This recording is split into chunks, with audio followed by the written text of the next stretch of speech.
आज संडे को भी आए हैं, बड़ी मेहनत कर रहे हैं आप लोग। हाँ, ये आज इच्छा थी आप लोगों की क्लास हो जाए, संडे को भी हो जाए। इच्छा नहीं थी। किसी ने कहा कि क्लास लगे संडे को भी, क्या करेंगे रूम में पड़े पड़े। कुछ बच्चे बोल रहे थे ऐसा, है ना, कि पड़े पड़े रूम में क्या करेंगे, सोएंगे ही, है ना, तो क्लास में आके कम से कम पढ़ेंगे। ऐसा किसने कहा है ये, है ना, उसको उठाया जाए। चलिए भाई, बढ़िया, शुरू करेंगे अपन। आज पढ़ना है अपने को इतिहास किसका। बहुत बढ़िया, है ना। तो हमने सामान्य परिचय किया है ना 2 दिन में, और आज पढ़ लेंगे इतिहास, कल पढ़ लेंगे पीढ़ियाँ, और फिर आएंगे कार्य प्रणाली पर आगे, है ना। आप लोग कुछ पढ़ के आए हैं पहले से? हाँ, नहीं, जो लिखा है उसे कम से कम पढ़ लिया कि नहीं पढ़ा? उसको भी नहीं पढ़ा, याद कर लिया? चलो भाई बढ़िया, मैंने प्रयास भी किया हो याद करने का, तब भी बढ़िया है ना। चलिए, जैसे तुमसे कोई कहे बताओ लैपटॉप का जनक कौन है? लैपटॉप का जनक एडम ऑसबर्न है ना। पीसी का जनक रॉबर्ट एडवर्ड हेनरी है ना। अगर तुमसे कोई कहे इंडिया में कंप्यूटर का जनक कौन है? रंगास्वामी नरसिम्हन। दुनिया में कौन है? तो चार्ल्स बेबेज हैं। तुमसे कोई कहे आधुनिक कंप्यूटर का जनक कौन है? आधुनिक का एलन ट्यूरिंग कहते हैं हम, है ना। चलिए, तुमसे कोई कहे कि बताओ मोबाइल फोन का जनक कौन है? मार्टिन कूपर, है ना। तो ऐसे हमने कुछ तथ्य कल पढ़े थे, है ना। ठीक है, आज जो पढ़ना है पढ़ना है अपने को हिस्ट्री ऑफ कंप्यूटर। तो नया हेडिंग है ना, बढ़िया सुंदर पेज पलटिए। 2-3 लाइन रह गई हूँ किसी पेज पर तो छोड़ देना, है ना, कुछ लिखने के काम आएगा वो। चलिए, तो हम पलटेंगे, नए अपने टॉपिक की ओर चलेंगे, और इसका नाम जो है वो है हिस्ट्री ऑफ कंप्यूटर, है ना। चलिए, तो इसको शुरू करना है अपने को। और देखो, इतिहास जो है तो बड़े व्यापक विषय होते हैं अपने आप में, है ना। माने काफ़ी कुछ चीज़ें ऐसी होती हैं जो हम पढ़ सकते हैं इतिहास में, और पढ़ी जाती हैं इतिहास में, है ना। एक बात तो यह कि आपके इतिहास से बहुत ज़्यादा प्रश्न आते नहीं हैं। दूसरी बात, एग्जैक्ट कहीं लिखा हुआ नहीं है ऐसा आपके सिलेबस पे कि इतिहास से आएंगे प्रश्न, लेकिन इसका मतलब यह भी नहीं कि ये प्रश्न आते ही नहीं है प्रश्न, है ना। तो हम उसी अकॉर्डिंग इसको पढ़ने वाले हैं कि जो इम्पोर्टेंट डिवाइस हमारे एग्जाम के अनुसार रहेंगी उनको हम पढ़ते हुए इसे कंप्लीट करने वाले हैं, ठीक है ना। तो बहुत मत समझना कि भाई बहुत पढ़ना है क्या इतिहास में, ऐसा नहीं है। ऐसी डिवाइसेस जहां से आते हैं प्रश्न, या कि जो बेहद महत्वपूर्ण रहेंगे, उनका हम चर्चा करते हुए आगे बढ़ेंगे, ठीक है। तो शुरू करते हैं इतिहास के बारे में। बताओ इतिहास होता क्या है? पहली बात तो यही, आपका भी इतिहास होगा, है ना। नहीं है ना। तो इतिहास की बात कर रहे हैं अपन। चलिए भाई, शुरू करते हैं अपन। अपने पास जो है इसे कहते हैं कंप्यूटर का इतिहास। हिंदी में क्या बोलेंगे? कंप्यूटर का इतिहास। तो पहले लिख लो हेडिंग भाई कि आज ये पढ़ना है, और इसे हम आज ही कंप्लीट भी कर लेंगे। खुशी की बात ये है ना, कंप्यूटर का इतिहास। चलिए, तो इतिहास विषय होता है, इतिहास तो आप जानते ही होंगे। बताओ तो इतिहास किसे कहते हैं? पहला प्रश्न ये है। आज तक के ज्ञान से जो आपने सीखा है अपने स्कूल, मतलब ये मानता हूं कि 12 और 3 15 साल लगभग सबने दिए होंगे, कुछ छोड़ दिया अपवाद तो। 1 से कक्षा 12 तक पढ़े 12 साल, और 3 साल दिया कॉलेज में, तो 15 साल से जो ज्ञान है, बताओ इतिहास किसे कहते हैं?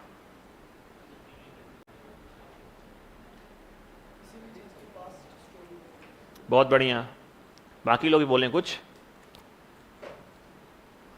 किसे कहते हैं इतिहास? हाँ हाँ, आपसे ही है, बताइए। इतिहास पढ़े आप कभी?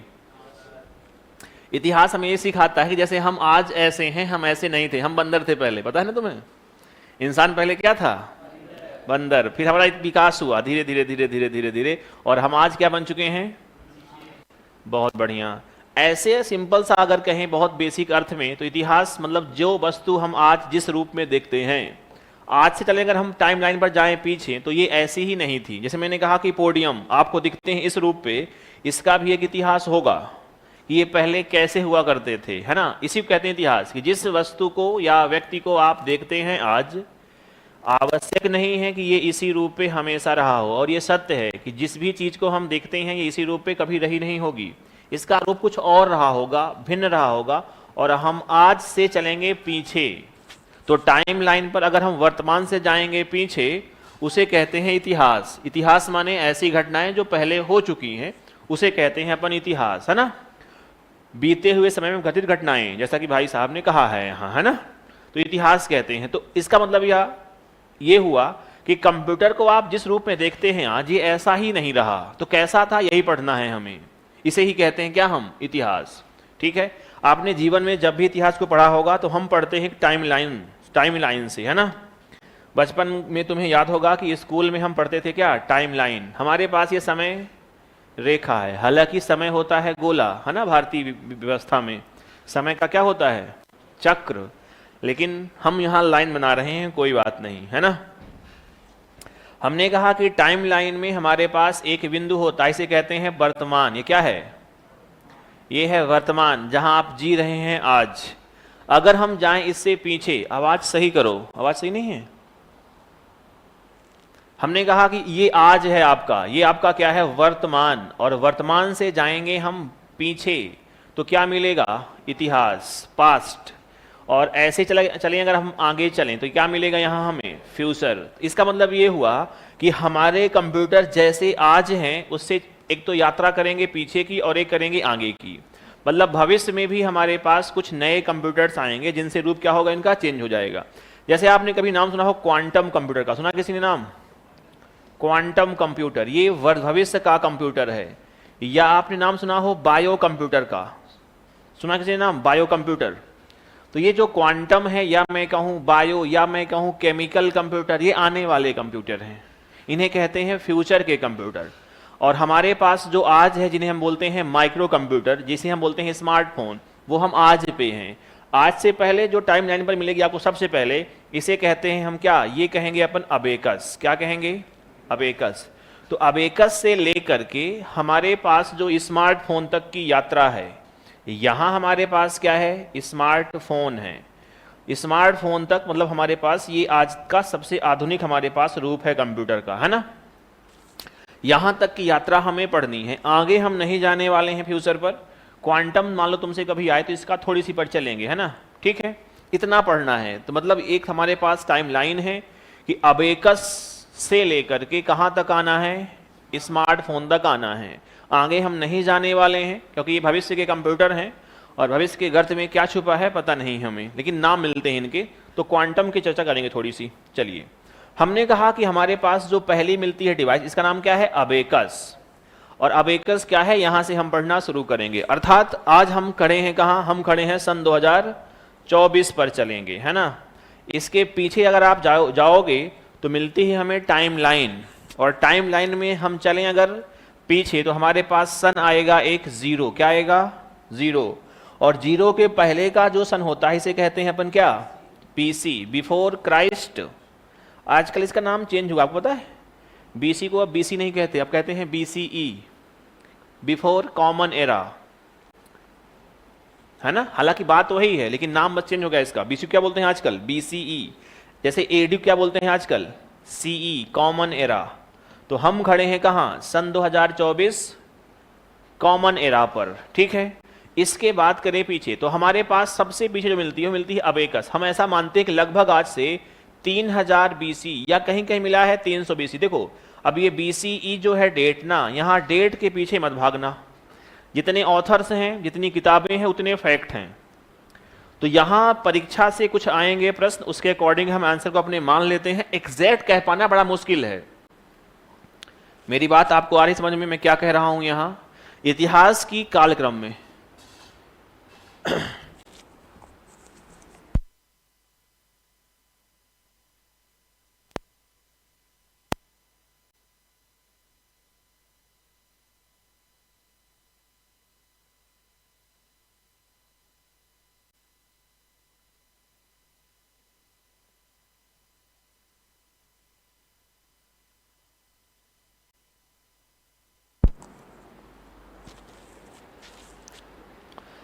चलिए, हमने कहा ऐतिहासिक घटनाओं में डेट को एग्जैक्ट कह पाना, जैसे तुमसे कोई कहे कि बताओ एग्जैक्ट अबेकस कब मिला, तो इसका कहने के पीछे हमारे पास कोई सोर्स ऐसा नहीं है श्योर कि हम ये कह दें कि यहां से मिला हमें ये, क्योंकि इसकी डेट जहां जहां तुम पढ़ोगे तुम्हें उतने मिलेंगे फैक्ट। तो ये भटकाव है। आ रही बात समझ मेरी?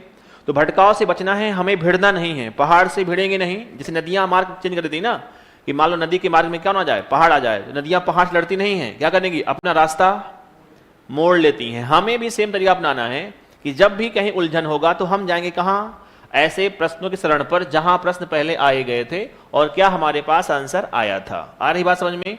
फैक्ट तथ्य रहेंगे, उसके अकॉर्डिंग हम बात करने वाले हैं। तो कुछ कुछ आई बात समझ में कि पर करने वाले क्या हैं अभी इस चैप्टर पर हम बताओ। ठीक है, शुरू करें पढ़ना आगे। तो पढ़ना नहीं है अभी, तो बना है थीम। हमारे पास जो आएगा पहला, इसे कहते हैं अपन अबेकस। ये लिखा हुआ है आपके पास अबेकस और ये बनी हुई है फोटो। लगभग मैं ये मान लेता हूं कि आप सब ने अबेकस को कहीं ना कहीं देखा होगा। सही बात है। इस डिवाइस का नाम है अबेकस।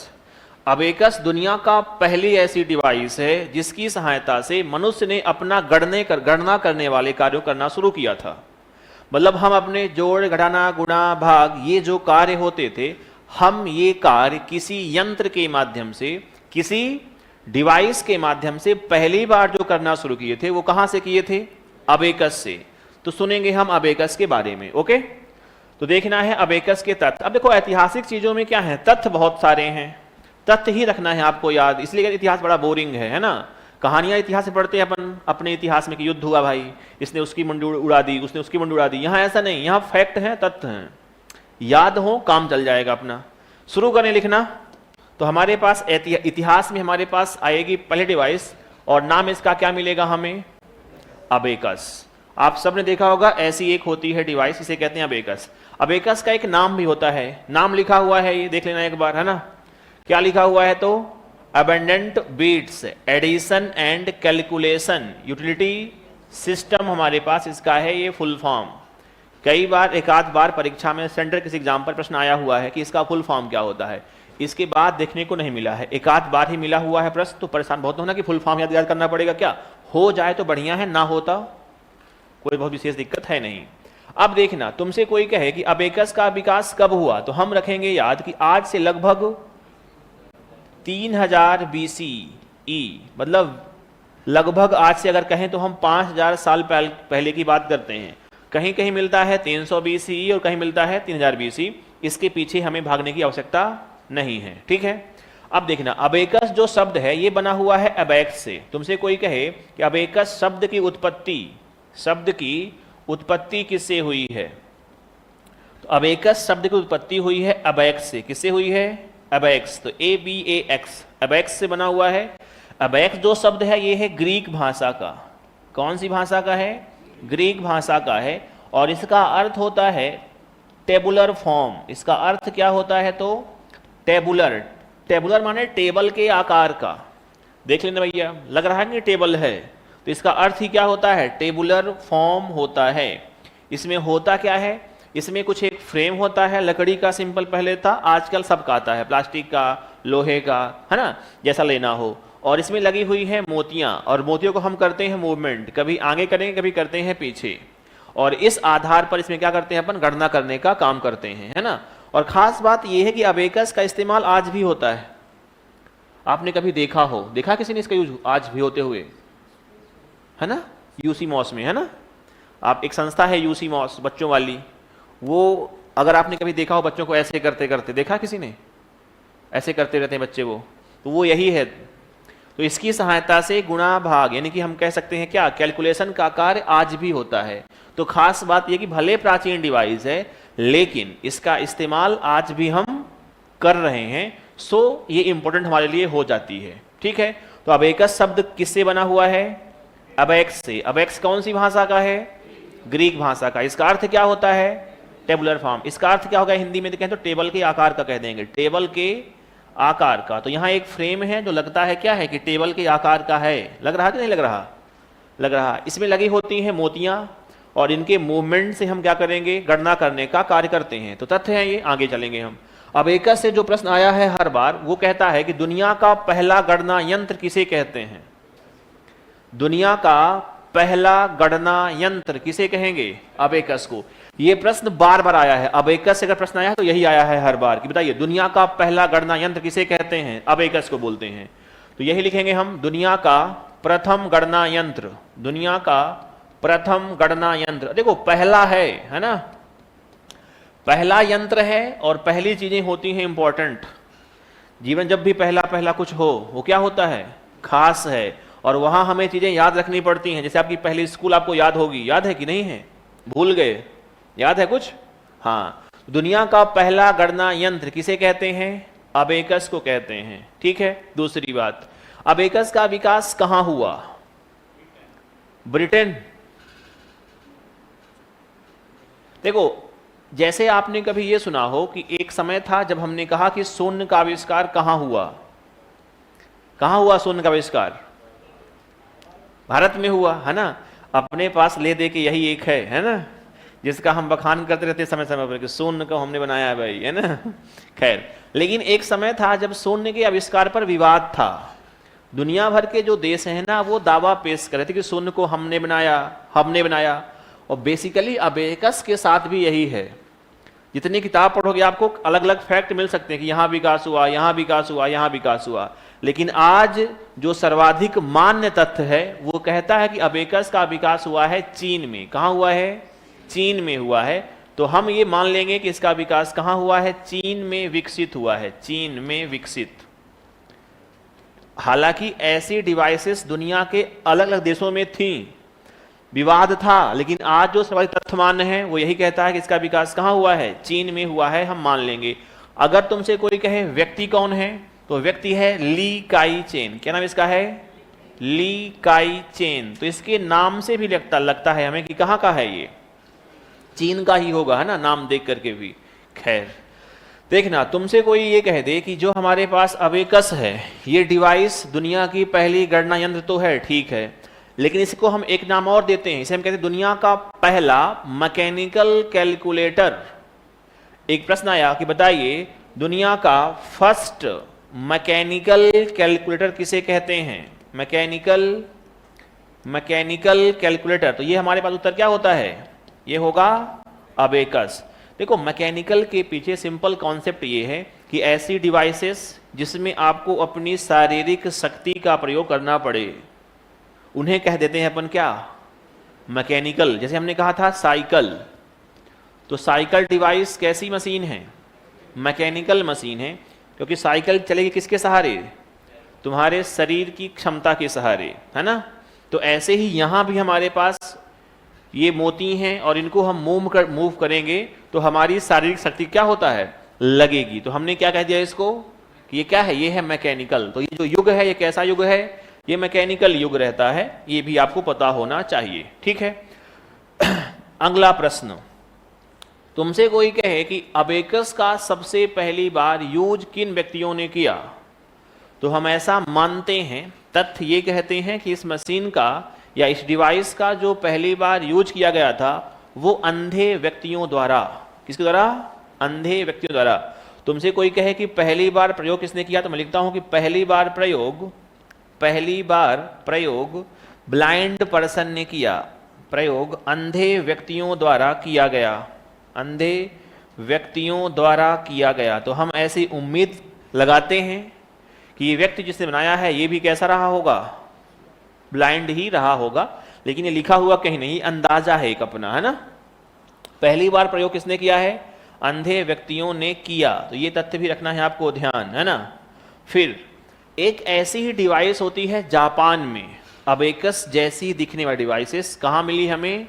जापान में। तो जापान में नाम दिया है हमने सारोबान। क्या कहा इसे? सारोबान। तो कहीं हम लिखते हैं कि जापान में इसे क्या कहा जाता है? सारोबान। तो जापान में इसे सारोबान कहा जाता है, सारोबान कहा जाता है। देखो तो कई सारे फैक्ट हैं, है ना। इतने फैक्ट हर जगह नहीं होंगे क्योंकि ये पहली है, इसलिए यहाँ क्या है हमारे पास?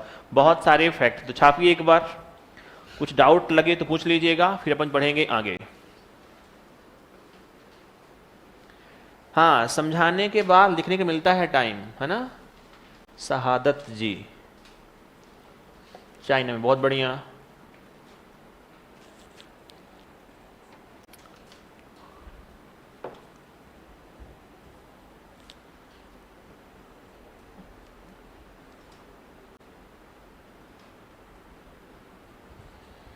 अबेकस का फुल फॉर्म लिखा है सबसे पहले, abundant bits addition and calculation utility system.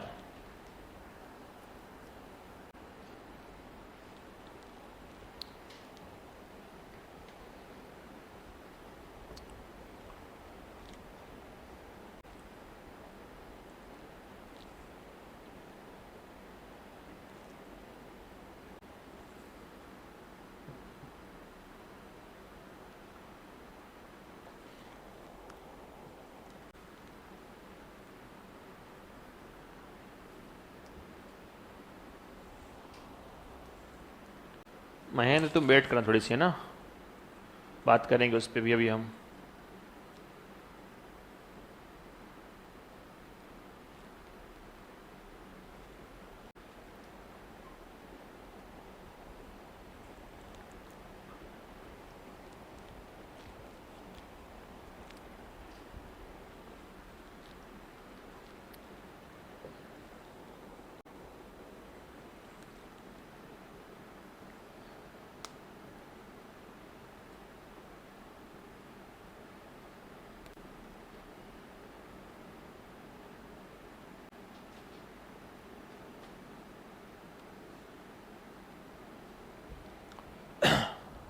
लिख लिया? पढ़ रहे हो इसे? बहुत बढ़िया।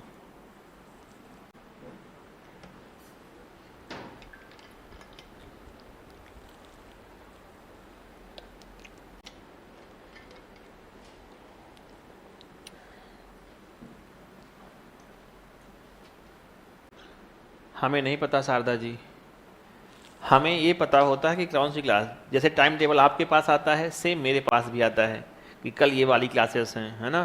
कोई क्लास रुकी क्यों है, क्यों नहीं हो रही हैं, इसका कोई आइडिया अपने पास नहीं होता है ना। आगे चलें, लिख लिया पीछे? ठीक है। देखो तथ्य ही हैं तो बार बार पढ़ने ही पड़ेंगे हमें, हम बढ़े आगे और हमारे पास तथ्यों की और भी बात है, इसको लिख लीजिए।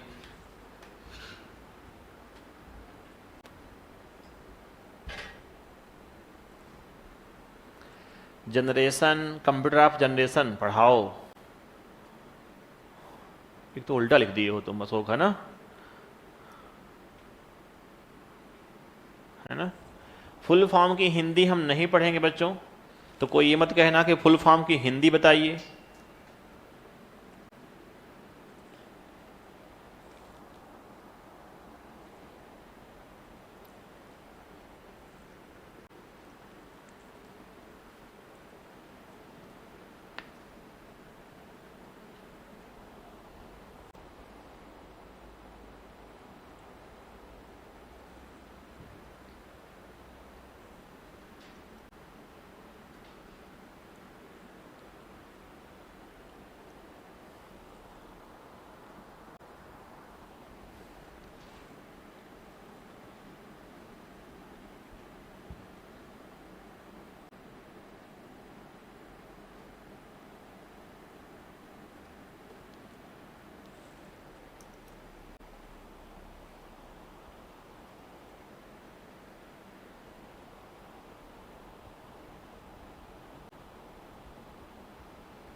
आज छुट्टी क्यों नहीं हुई?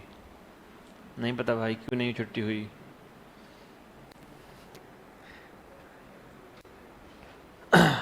दुनिया का पहला गणना यंत्र है, चीन में विकसित है, व्यक्ति का नाम है ली काई चेन। इसे बोलते हैं फर्स्ट मैकेनिकल कैलकुलेटर। पहली बार प्रयोग इसने किया है, अंधे व्यक्तियों ने किया है, और जापान में इसे क्या बोलते हैं, क्या बोलते हैं, सारोबान कहते हैं। ठीक है, चलिए इसके बाद हमारे पास जो डिवाइस आएगी इसकी हम बात करने वाले हैं। तो दूसरी अपने पास जो डिवाइस आती है इसको देखते हैं। बढ़े आगे, लिख लिया पीछे वाले भैया? बढ़े आगे, कहाँ हैं आप? ठीक, देखो अगला हमारे पास जो डिवाइस है इसे कहते हैं अपन क्या, नेपियर्स बोन। जॉन नेपियर जो व्यक्ति है उसने इसको बनाया है, इसलिए इसको बोलते हैं अपन क्या, नेपियर्स बोन, है ना। बोन्स माने क्या होती हैं, हड्डियां, है ना। तो हड्डियों का प्रयोग करके इसको हमने बनाया था, इसलिए इसका नाम क्या पड़ा हुआ है, नेपियर बोन्स। अब ये मत कहना कि किसकी हड्डियां लगी थी, पूछते हैं कई बार बच्चे भैया कि किसकी हड्डी लगी, इसमें पता नहीं किसकी हड्डी लगी थी, लेकिन लगी क्या थी, हड्डियां, है ना।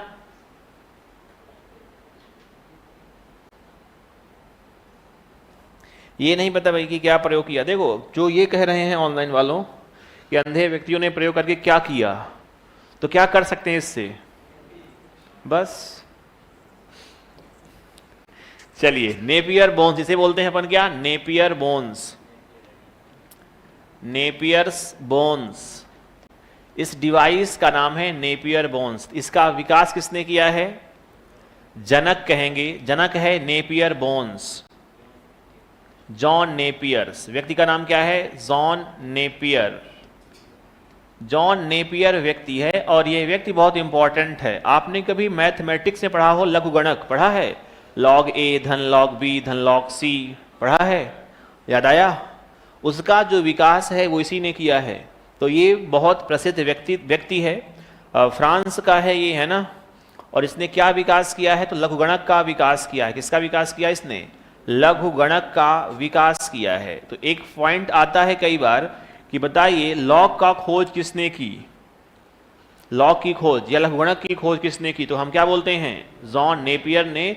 इसे बोलते हैं अपन लॉगरिदम। अगर आपने मैथ को पढ़ा होगा ध्यान से तो आपको याद आ रही होगी बात, है ना, ठीक है। इसकी भी विकास किसने किया है, जॉन नेपियर ने किया है। और जॉन नेपियर ने बनाया है क्या, नेपियर बोन्स। इसे कहते हैं दुनिया का दूसरा गणना यंत्र। पहला सबको पता है ना, पहला हमारे पास कौन सा है, अबेकस। तो ये है दुनिया का दूसरा गणना यंत्र। तो मान लो तुमसे कभी कोई कह दे कि सेकंड कैलकुलेटिंग डिवाइस कौन सी है, तो इसे कहते हैं अपन नेपियर बोन्स, दुनिया का दूसरा गणना यंत्र। देखो गणना यंत्र जब भी लिखा रहेगा इसका सिंपल अर्थ ये होगा बच्चों कि हम जोड़ घटाना गुणा और भाग की बात करते हैं, ठीक है। माने इससे हम ये भी कार्य कर सकते जो हम वहां से कर रहे थे। लेकिन ये जो प्रसिद्धि पाई है मशीन ने, या इस डिवाइस जो फेमस हुआ है, वो फेमस हुआ है गुणा करने के लिए। किसके लिए, गुणा करने के लिए। माने नेपियर बोन्स की सहायता से हम गुणा करने का कार्य बहुत तेज गति से किया करते थे, ठीक है, ये बात ठीक है। तो इसलिए इसमें गुणा करने की जो प्रक्रिया है इसे विशेष नाम दिया है हमने। तो इसमें गुणा करने की जो प्रक्रिया है इसे कहते हैं रैप्डोलॉजी। तो कई बार प्रश्न आ चुका है कि रैप्डोलॉजी क्या होती है, रैप्डोलॉजी। तो मैं कहता हूं रैप्डोलॉजी क्या है, नेपियर बोन्स में गुणा करने की प्रक्रिया का नाम है। नाम क्या है, रैप्डोलॉजी। देखो गणना यंत्र का तो अर्थ ये होता है कि सारी गणनाएं कर दे, ठीक बात है। लेकिन जो ये फेमस था, किसके लिए फेमस था, गुणा करने के लिए। तो इस प्रक्रिया का विशेष नाम है और इसे कहते क्या है, रैप्डोलॉजी। तो अब मैं लिख रहा हूं कि नेपियर बोन्स में गुणा करने की प्रक्रिया, नेपियर्स बोन्स में गुणा करने की प्रक्रिया, गुणा करने की प्रक्रिया को कहा जाता है क्या, रैप्डोलॉजी कहा जाता है। तो इसको लिखिएगा, ये हमारे पास दूसरा गणना यंत्र है।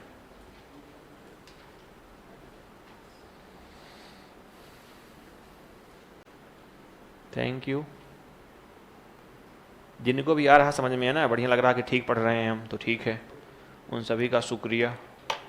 पढ़ते रहें आप, बढ़ते रहेंगे।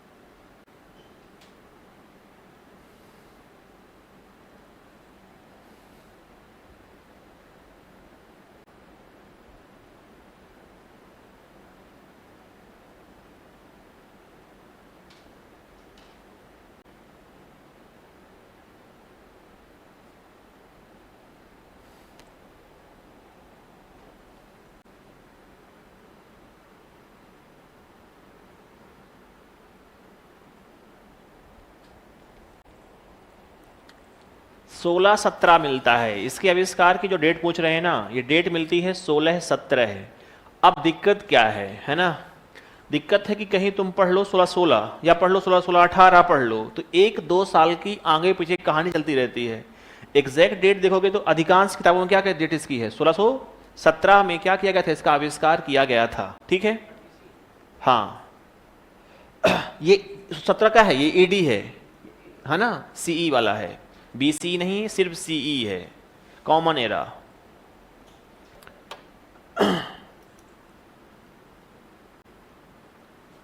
अच्छा पूछा गया था तो फिर ठीक है, डेट यही थी सुरेश।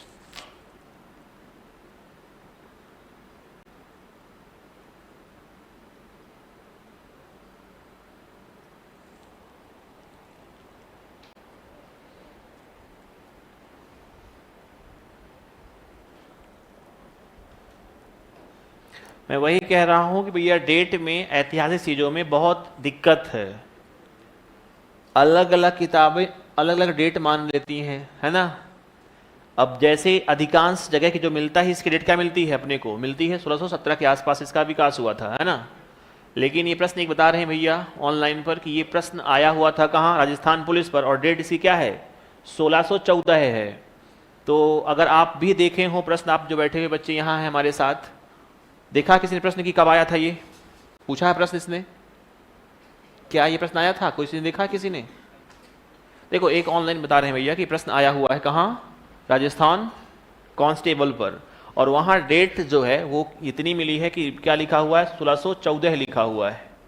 देखो तो मैं यही कहता हूँ कि अगर 17 भी हो डेट विकल्प में हमारे पास और 14 भी हो, तब समस्या है। आप मेरी बात को समझ रहे हैं कि अगर डेट 14 भी हो और 17 भी हो तो ठीक है। अगर डेट इसके आसपास की रही ही ना, कि एक दिया है 14, एक दिया है 24, एक दिया है 34, एक दिया है 44, तो फिर हम क्या टिक कर देंगे। आसपास की अगर आ रही है, तुम्हारे पास क्रमशः है रही कि तुमसे 1613 कह रहा है, फिर कह रहा है 14, फिर कह रहा है 15, फिर कह रहा है 17, तो अब समस्या है हमारे पास फिर कि हम क्या टिक कर दें। ये कई बार बोर्ड के ऊपर भी करता है निर्भर कि वो क्या मान रहा है। जैसे अभी आपकी परीक्षा में आया हुआ है तो उत्तर क्या माना है, ये 14, तो बताओ भाई क्या विकल्प कैसे थे सुरेश, विकल्प में हमारे पास क्या क्या था। अगर तुम्हारे पास प्रश्न अभी हो तो दे दो भाई, अन्यथा अभी से लेकर के जनरेशन तक के लिए आप ये बात अपने दिमाग में रखिएगा ध्यान से कि एक डेट तो हम पढ़ेंगे और एक डेट हमारे पास आएगी विकल्प के अकॉर्डिंग हम मूव करेंगे। मेरी बात आप सबके जहन में समा रही है, नहीं समा रही। मैंने कहा कि एक डेट तो हम पढ़ते ही हैं, और मैंने ये बात पहले भी कही, जैसे शुरुआत की है मैंने आज की, मैंने पहले भी कहा है कि डेट में बहुत सारी क्या हमारे पास है, उलझन है। जितनी किताबें हैं उतनी डेट हैं, तो पढ़ें कहाँ से भैया। तो पढ़ने, अब दिक्कत कुछ दिक्कत क्या है कि ना, जैसे मान लो सेंटर पर एक प्रश्न हुआ, सेंटर में हुआ, ठीक बात है, फिर परीक्षा किसी अन्य बोर्ड ने ली, उत्तर चेंज हो गया फिर से, तो बहुत सारी दिक्कतें हैं। हम विकल्प अकॉर्डिंग जाएंगे, है ना। चलो तो इतना आप लोग रखोगे दिमाग में ना कि क्या कहा है यहां और कैसे करना है मूव, तो विकल्प अकॉर्डिंग हम मूव करेंगे इसमें, राइट। बढ़े आगे, आइए। तो हमारे पास जो, इसलिए मैं डेट लिखा नहीं था पहले इसमें, है ना, मैं डेट लिखा ही नहीं पहले कि डेट में क्या है अपने पास, बड़ी परेशानी है, ठीक है। खैर आगे चलते हैं हम, हमारे पास अगला आएगा, इसे कहते हैं क्या हम, पास्कलाइन। ब्लेज पास्कल ने क्या किया है, इसका आविष्कार। और देखो भैया इस डिवाइस को, लग रहा है जैसे हारमोनियम हारमोनियम हो, देखा आप लोगों ने हारमोनियम कभी, है ना, तो बस वही है हमारे पास डिवाइस, लग रहा है जैसे हारमोनियम हो। इसे कहते हैं पास्कलाइन। विकास किसने किया है, ब्लेज पास्कल ने किया है। और इससे सिर्फ आज तक एक ही दिखा है प्रश्न आता हुआ कि एडिंग मशीन के नाम से किसे जानते हैं, तो ये हमारे पास है पास्कलाइन, लिखिएगा, ठीक है। तो लिखिएगा पास्कलाइन। जनक जो इसका है, जनक जो है इसका, इसे कहते हैं ब्लेज पास्कल ने क्या किया है, इसको बनाया है, ब्लेज पास्कल। ब्लेज पास्कल ने क्या किया है, इसका विकास किया है। और एक ही फैक्ट इसमें है कि इसे एडिंग मशीन, इसे एडिंग मशीन के नाम से जाना जाता है, इसे एडिंग मशीन के नाम से जाना जाता है। बस यही प्रश्न आया है कि एडिंग मशीन के नाम से हम किसे जानते हैं, तो हम क्या कहेंगे, हम कहेंगे कि हमारे पास क्या है, ये पास्क लाइन है। एडिंग मशीन के नाम से हमारे पास जो है वो क्या है, वो है पास्क लाइन।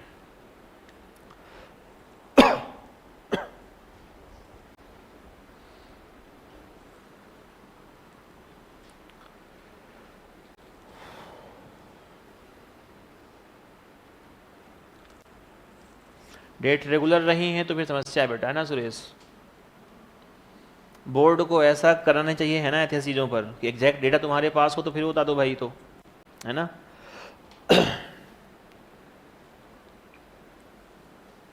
समस्या तो यहाँ तक है ना, जैसे आप पढ़ेंगे एनसीईआरटी, तो एनसीईआरटी में डेट अलग है। फिर आपने पढ़ लिया आईसीएसई बोर्ड की किताब, तो वहाँ डेट अलग है। फिर आपने पढ़ लिया राजस्थान बोर्ड की किताब, तो वहाँ डेट अलग है। तो अब क्या करें, है ना। तो ये उलझन की बात है अगर डेट रेगुलर आ रही है कि 13 भी लिखा है, 14 भी लिखा है, 15 लिखा है, 17 लिखा है, फिर उत्तर ये मान रहा है, तो है ना। और ऐसे एक आध प्रश्न ऐसे आते हैं, है ना।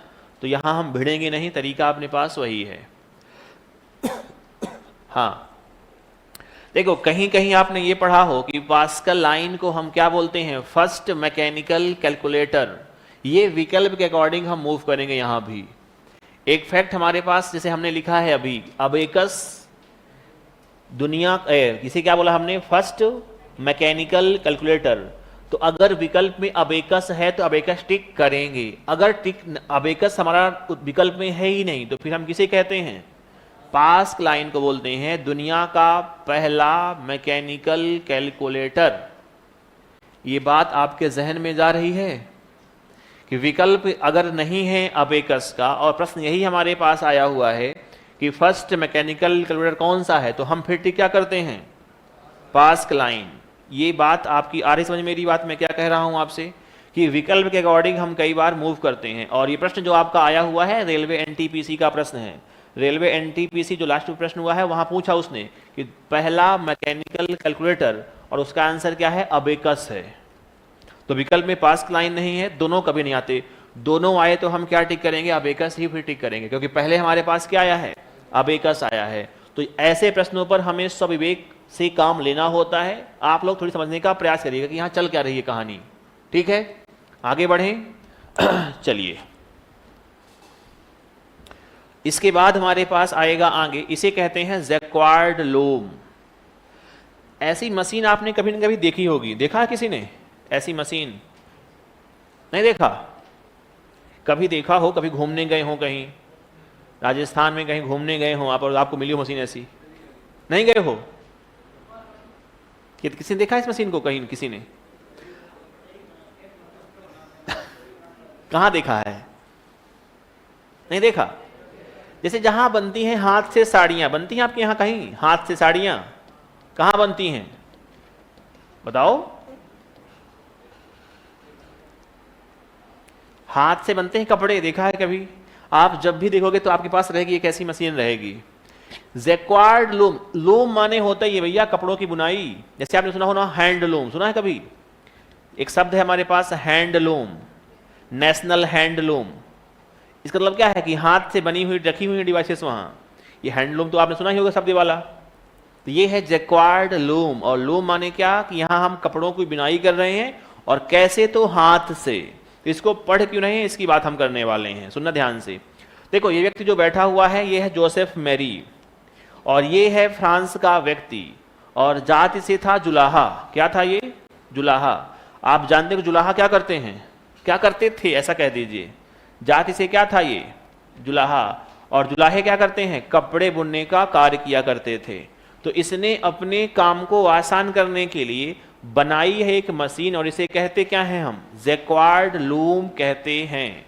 आसान भाषा में इसे कई बार बोलते हैं वेबिंग मशीन, बोलते हैं वेबिंग मशीन। या आपने कभी सुना हो टेलर मशीन, सुना है किसी ने, टेलर मशीन। तो इसको हम ये भी कहते हैं, टेलर मशीन भी कहते हैं। तो इसको पढ़ क्यों रहे हैं हम, खास बात ये है, खास बात ये है बच्चों कि इस मशीन में लगा था पंच कार्ड, और यही पंच कार्ड का रूप चेंज होता है और आगे चल के कि पहली पीढ़ी पर हम पंच कार्ड का यूज करेंगे मेमोरी की तरह। आ रही बात समझ में कि इस मशीन से हमने क्या किया, कपड़े बुनने का कार्य किया और इस मशीन में कपड़ों में डिजाइन के लिए यूज किया जा रहा था किसका, पंच कार्ड का। ये हमारे पास है पंच कार्ड, यहां हमारे पास कुछ होते हैं छिद्र, होल, इसकी सहायता से हम कपड़ों में डिजाइन डाल रहे थे। कहां, पहले जैक्वार्ड लूम नामक मशीन में। फिर क्या हुआ, इसी पंच कार्ड में हमने पहली पीढ़ी पर क्या किया, डेटा को स्टोर करने का कार्य शुरू किया। तो इसलिए प्रश्न आते हैं दो यहां से कि पंच कार्ड का पहली बार प्रयोग कहां किया गया था, तो क्या कहोगे, जैक्वार्ड लूम में किया गया था। इसीलिए इस मशीन को हम पढ़ रहे हैं, अन्यथा हमारे लिए कोई उपयोगी मशीन नहीं है वाली, है ना। तो आइए लिखिएगा, जनक कौन है, तो इसका नाम है जोसेफ मैरी जैक्वार्ड। फादर बोलते हैं किसे, ये जो फादर इसका है इसे कहते हैं जोसेफ।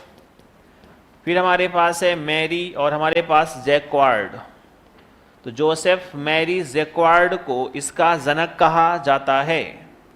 और ये मशीन क्या है, तो कपड़ों में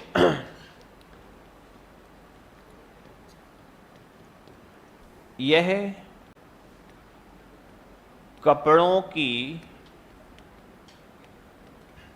बुनाई करने वाली मशीन है, बुनाई करने वाली मशीन है, कपड़ों की बुनाई करने वाली मशीन है।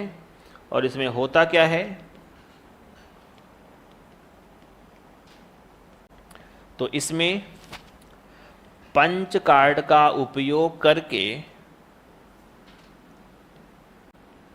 पंच कार्ड का उपयोग करके कपड़ों में डिज़ाइन बनाई जाती थी। इसीलिए इसे हम पढ़ रहे हैं। और सबसे जो खास बात इसमें है वो अपने लिए क्या है, वो अपने लिए है पंच कार्ड।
लिख लिया। पंच कार्ड बहुत महत्वपूर्ण हमारे पास डिवाइस है अभी, है ना। और पंच कार्ड से कई सारे प्रश्न बनते हैं, है ना, समय समय पर। तो थोड़ी सी बात करते हैं हम पंच कार्ड के बारे में और फिर चलेंगे अपन आगे। देखना पंच कार्ड क्या है, देखो नाम ही है इसमें पंच। पंच माने क्या होता है, जैसे आपने कभी पंच किया हो, पेपर को किया है पंच, माने क्या है, ऐसा कार्ड जिसमें क्या हो, छिद्र हो, उसे कहते हैं क्या हम, पंच कार्ड। तुमसे कोई कहे कि पंच कार्ड का पहली बार प्रयोग कहां होता है, तो एक बनेगा फैक्ट। देखो पंच कार्ड का जनक कौन है, तो जनक मिलता है अपने को होलेरिथ। इसका नाम क्या है, हरमन होलेरिथ। क्या बोलते हैं इसको हम, हरमन होलेरिथ कहते हैं। पहला पॉइंट तो ये है। और ये पंच कार्ड, दरअसल कुछ लोग ऐसा भी कहते हैं कि पंच कार्ड दो थे। एक पंच कार्ड था जिसका यूज कहां किया गया था, जैक्वार्ड लूम में। और एक पंच कार्ड है जो कहां हुआ, कंप्यूटर में इस्तेमाल हुआ। लेकिन अब ये तथ्य पर्याप्त नहीं है कि ये बात सही है या नहीं है। हम ये मानते हैं कि पंच कार्ड यही रहा होगा, और पंच कार्ड का प्रयोग पहले किसने कर दिया था? जोसेफ जैक्वार्ड ने किया था, और हमने कहा कि इसी पंच कार्ड में कुछ और सुधार हुआ होगा, और इसका सुधार किसने किया? हरमन होलेरिथ ने किया। इस व्यक्ति का नाम है हरमन होलेरिथ, है ना। तो ये लिख दिया हमने। तुमसे कोई कहे कि इसका जनक कौन है, तो ये बात आई। फिर इसका प्रथम प्रयोग कहाँ किया गया? प्रथम प्रयोग, तो प्रथम प्रयोग कहाँ होगा? ये फैक्ट है, तो क्या कहोगे? Jacquard loom. तो लिखना प्रथम प्रयोग कहाँ हुआ इसका? जैक्वार्ड लूम में हुआ है। अब खास बात क्या है? खास बात यह है कि पंच कार्ड में पंच कार्ड का यूज पहली पीढ़ी पर प्रोग्राम को स्टोर करने के लिए भी किया गया था। तो लिखेंगे हम इसमें कि पंच कार्ड का इसका प्रयोग प्रथम पीढ़ी में, ये सबसे खास है, इसका प्रयोग प्रथम पीढ़ी में, प्रथम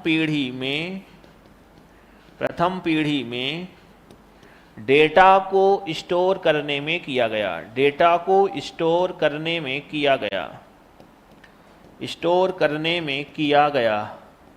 तो बस 3 फैक्ट हैं पंच कार्ड को लेकर के प्रश्न अक्सर आते हैं, तो हमें पता होना चाहिए। और पंच कार्ड, ये फोटो कैसी है तो ये देख लेना।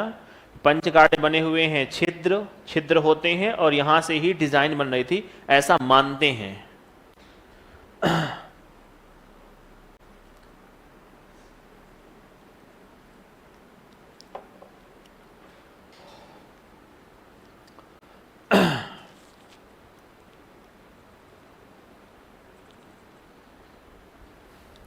इतिहास में बहुत पढ़ के आप लोग है ना थकना मत। बहुत छोटा इतिहास है कंप्यूटर का, है ना, बहुत ही छोटा, लेकिन हाँ तथ्य फैक्ट हैं और थोड़ी बहुत उलझन भी है। तो उलझन सुलझेगी एमसीक्यू से। आप थोड़ी बहुत एमसीक्यू पर काम करना चाहें तो इतिहास शुरू भी कर सकते हैं। आपके पास कोई ऐसी किताब हो जो टॉपिक वाइज दी गई हो आपके पास एमसीक्यू में, तो आप उस पर प्रश्न हल करना चाहें तो शुरू भी कर सकते हैं, है ना। ये है पंच कार्ड। इसके बाद 2 हमारे पास आएंगी मशीन, एक नाम है डिफरेंस इंजन और एक हमारे पास है एनालिटिकल इंजन। ये महत्वपूर्ण है क्योंकि इसका विकास किसने किया है? चार्ल्स वेबेज ने किया है ना।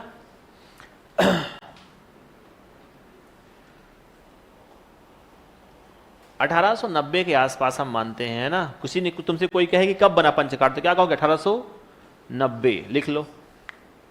पंच कार्ड के डेट क्या मिलती है? 1890 मिलती है अपने को।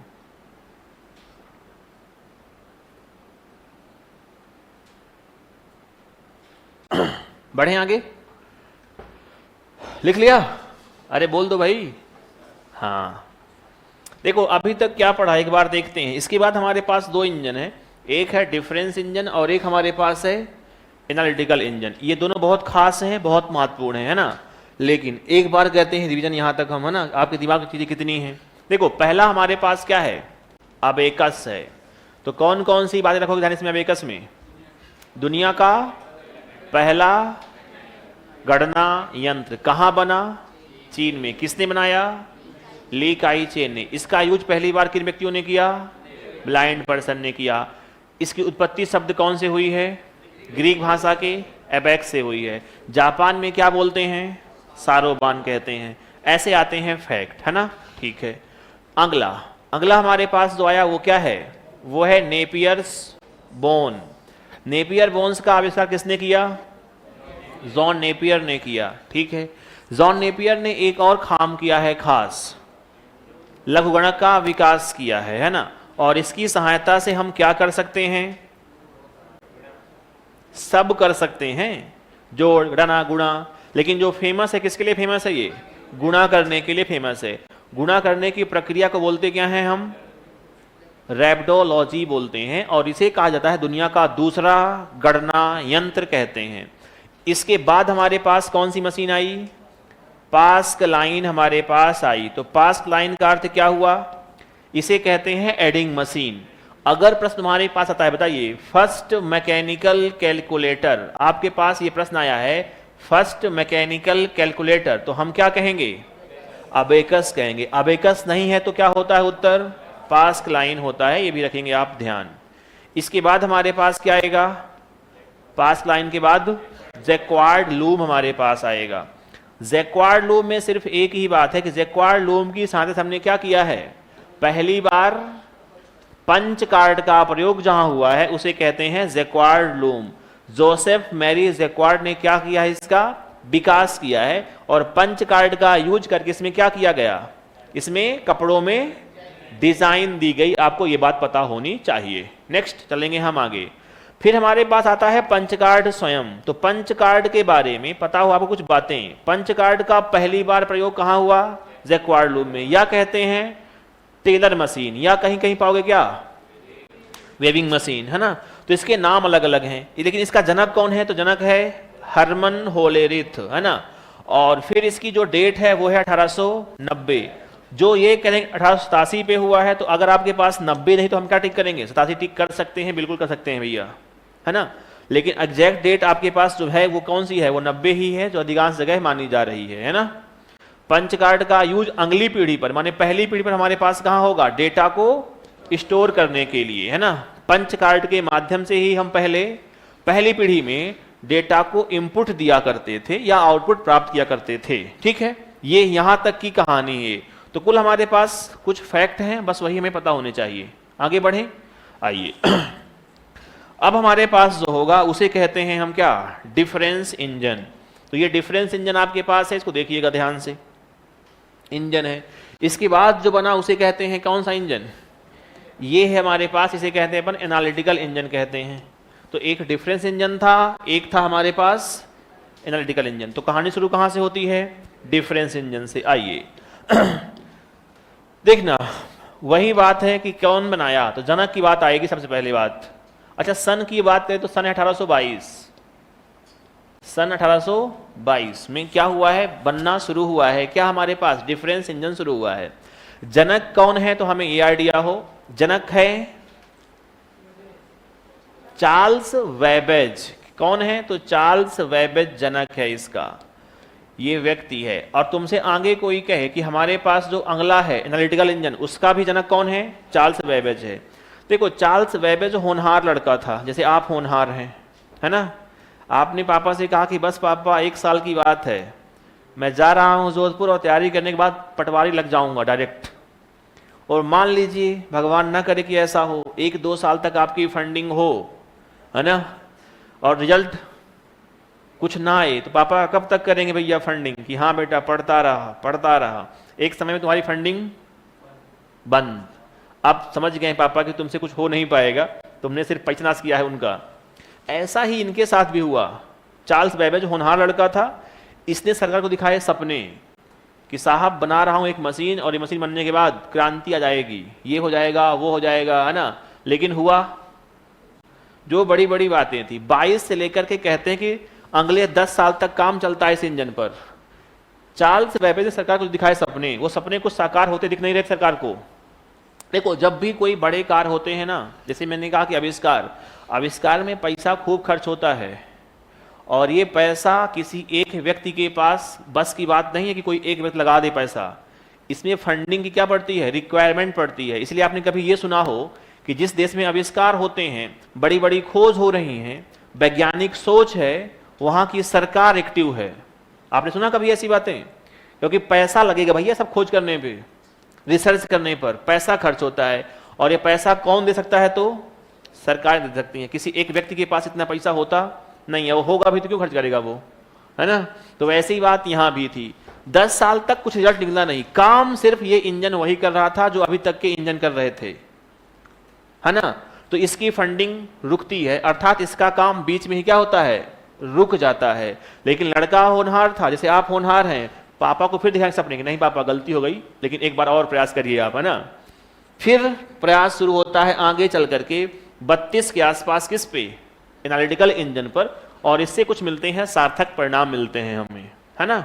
सुनते हैं हम कहानी किसकी, पहले डिफरेंस इंजन की। जनक कौन है, चार्ल्स वेबेज है।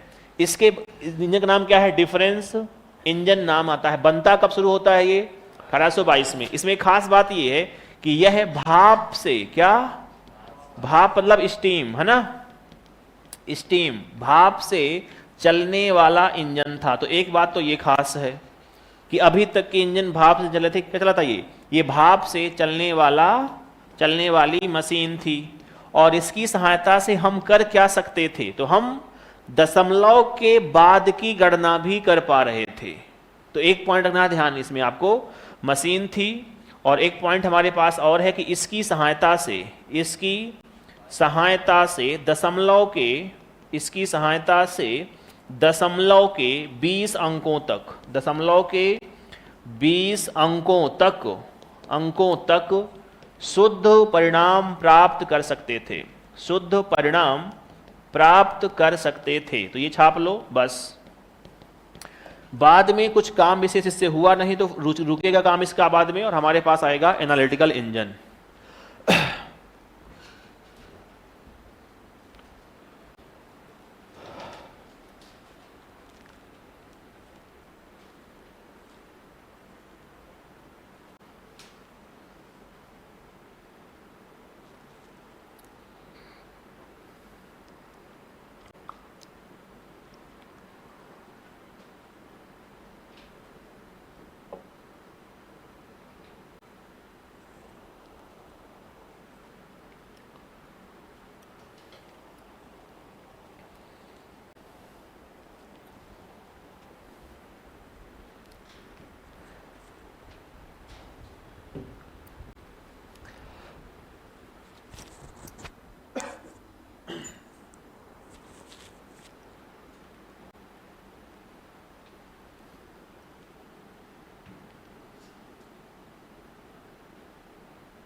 लिख लिया?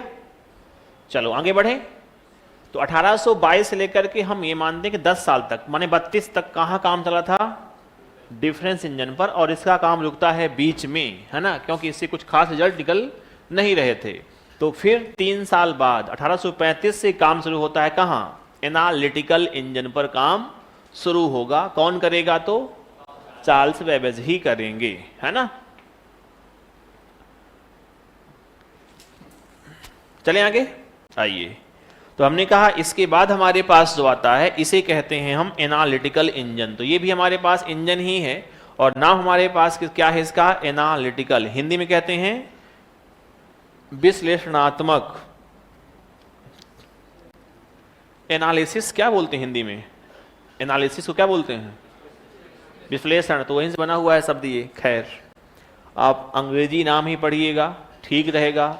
ये अंग्रेजी नहीं है, ये नाम है, और नाम किसी का चाहे जो हो, है ना, ठीक है। नाम तो नाम होते हैं, ठीक है। चलिए, इसका जो काम शुरू होता है 1835 में। क्या होता है, काम शुरू होगा, और पूरा कब होता है, 42 में। तो इससे बनते हैं 2 प्रश्न कभी कभी। प्रश्न एक आता है कि एनालिटिकल इंजन कब बन करके तैयार हुआ, या प्रश्न आता है कि पूर्ण रूप से कब बना। तो पूर्ण रूप से कब बनता है, 1842 में। और साथियों यही इंजन है जिसमें पहली बार प्रोग्राम को रखा गया था, प्रोग्राम को लिखा गया था लेडी एडा अगस्ता के द्वारा। आई बात समझ में। तुमसे कोई कहे कि ऐसा कौन सा इंजन है या ऐसी कौन सी मशीन है जहां पहली बार कंप्यूटर के इतिहास में प्रोग्रामिंग की गई थी या प्रोग्रामर ने प्रोग्राम लिखा था, वो कौन सा है, एनालिटिकल इंजन है। और किसने लिखा था, लेडी एडा अगस्ता ने। कब लिखा था, 1842 में। तो मैं लिखता हूं 1842 में। इसी इंजन में पहली बार एडा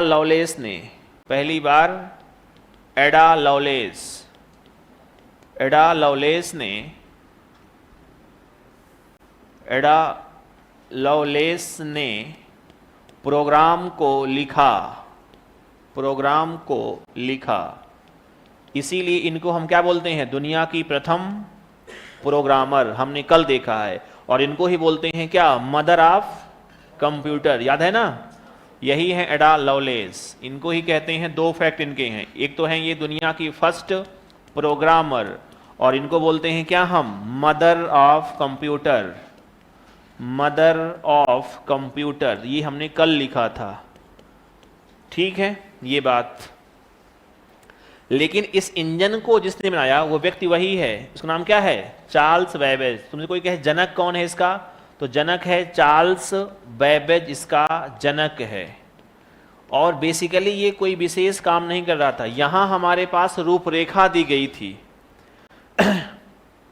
कि भविष्य में हमारे जो आए कंप्यूटर्स वो कैसे आएंगे। तो इस इंजन को हम कहते हैं कि भविष्य में बनने वाले कंप्यूटरों का ये एक तरीके से क्या था, प्रोटोटाइप था। कहते हैं कि ये ऐसा ही बनेगा इंजन, आगे चल करके बनेगा कंप्यूटर हमारे पास, है ना। तो लिखिएगा, आगे एक लाइन लिखना है अपने को और फिर हमारे पास लगभग कहानी खत्म है। एक पढ़ना अपने को और इतिहास पूरा हो जाएगा फिर, है ना। देखो इतिहास इतना ही नहीं जितना हमने पढ़ लिया, पहली बात तो इतिहास में बहुत सारी चीजें रहती हैं, हमने कंपाइल करने का प्रयास किया है यहाँ, है ना, कि शॉर्ट एंड स्वीट, क्योंकि आपके पार्ट सिलेबस का पार्ट ये है, वैसे तो नहीं है ऑफिशियल, है ना।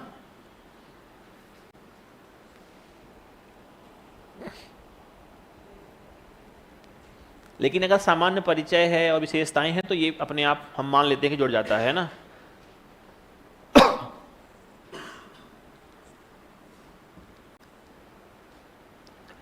(1835 से 1842 में इसका काम होता है पूर्ण, है ना।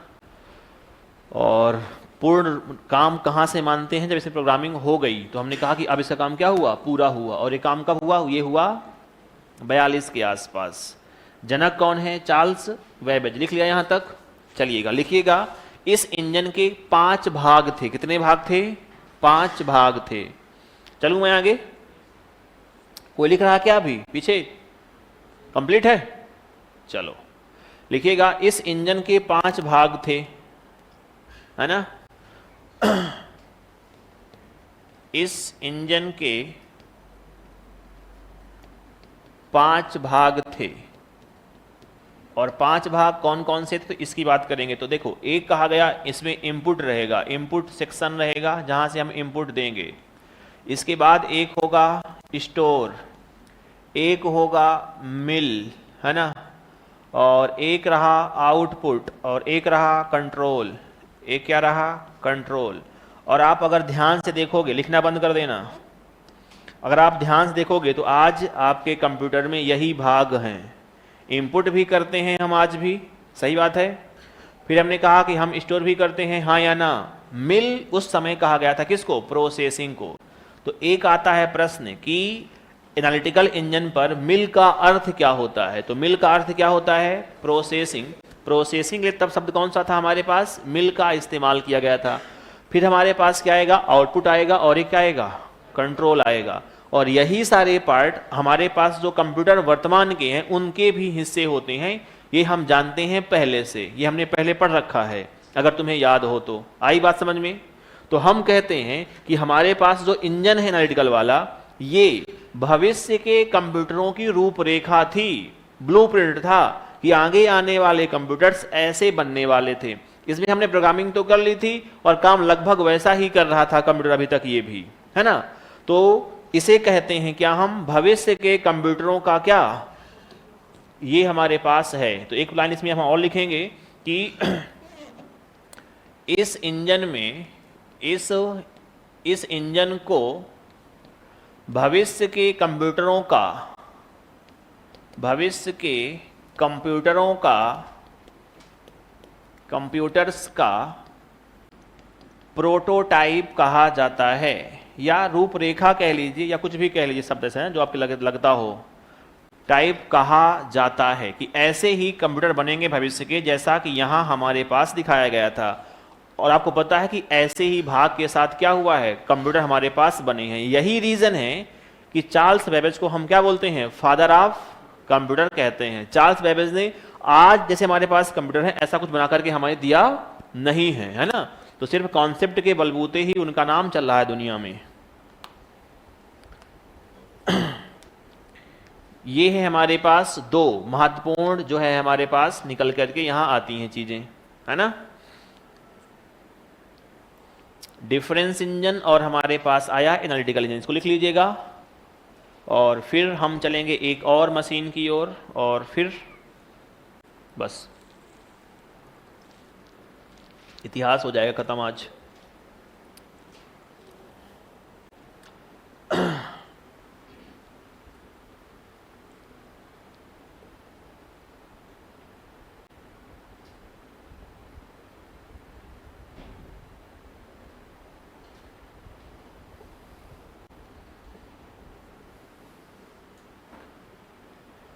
प्रोटोटाइप का मतलब क्या होता है तो कोई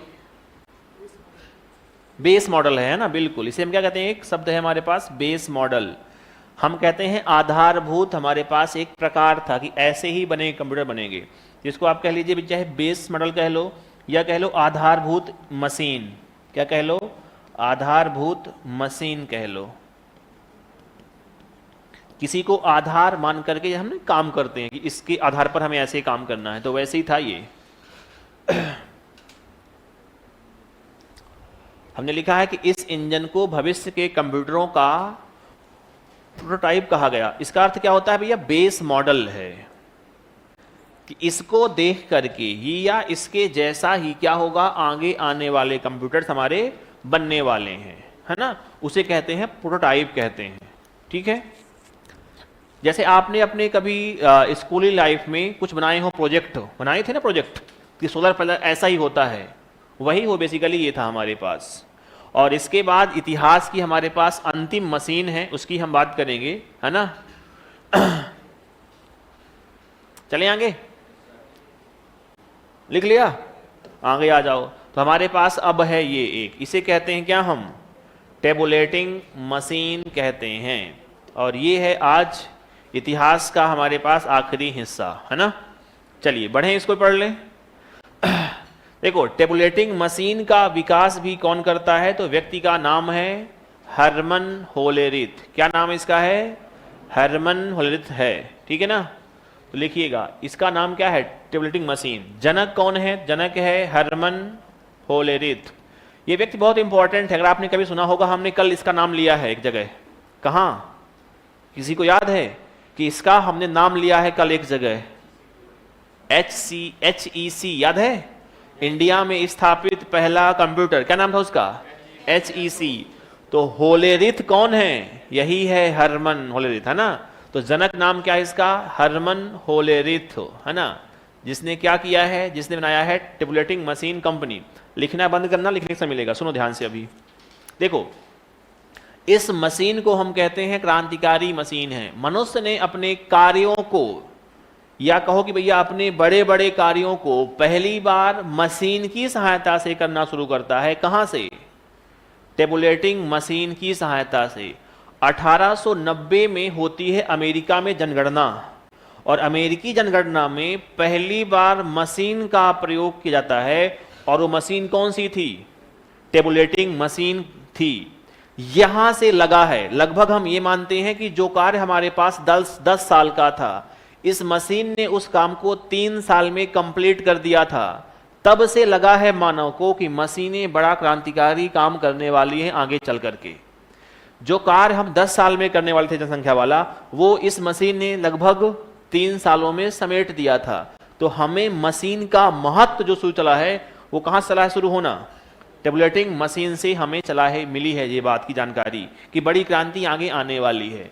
इसीलिए इसको हम बोलते हैं सेंसस टेबुलर भी बोलते हैं। तो कई सारे फैक्ट हैं, बहुत सारे तथ्य हैं, और यही मशीन के नाम से हमारे पास आगे चल के आपने एक कंपनी सुना होगा, IBM, सुना है कंपनी आप लोगों ने, IBM का।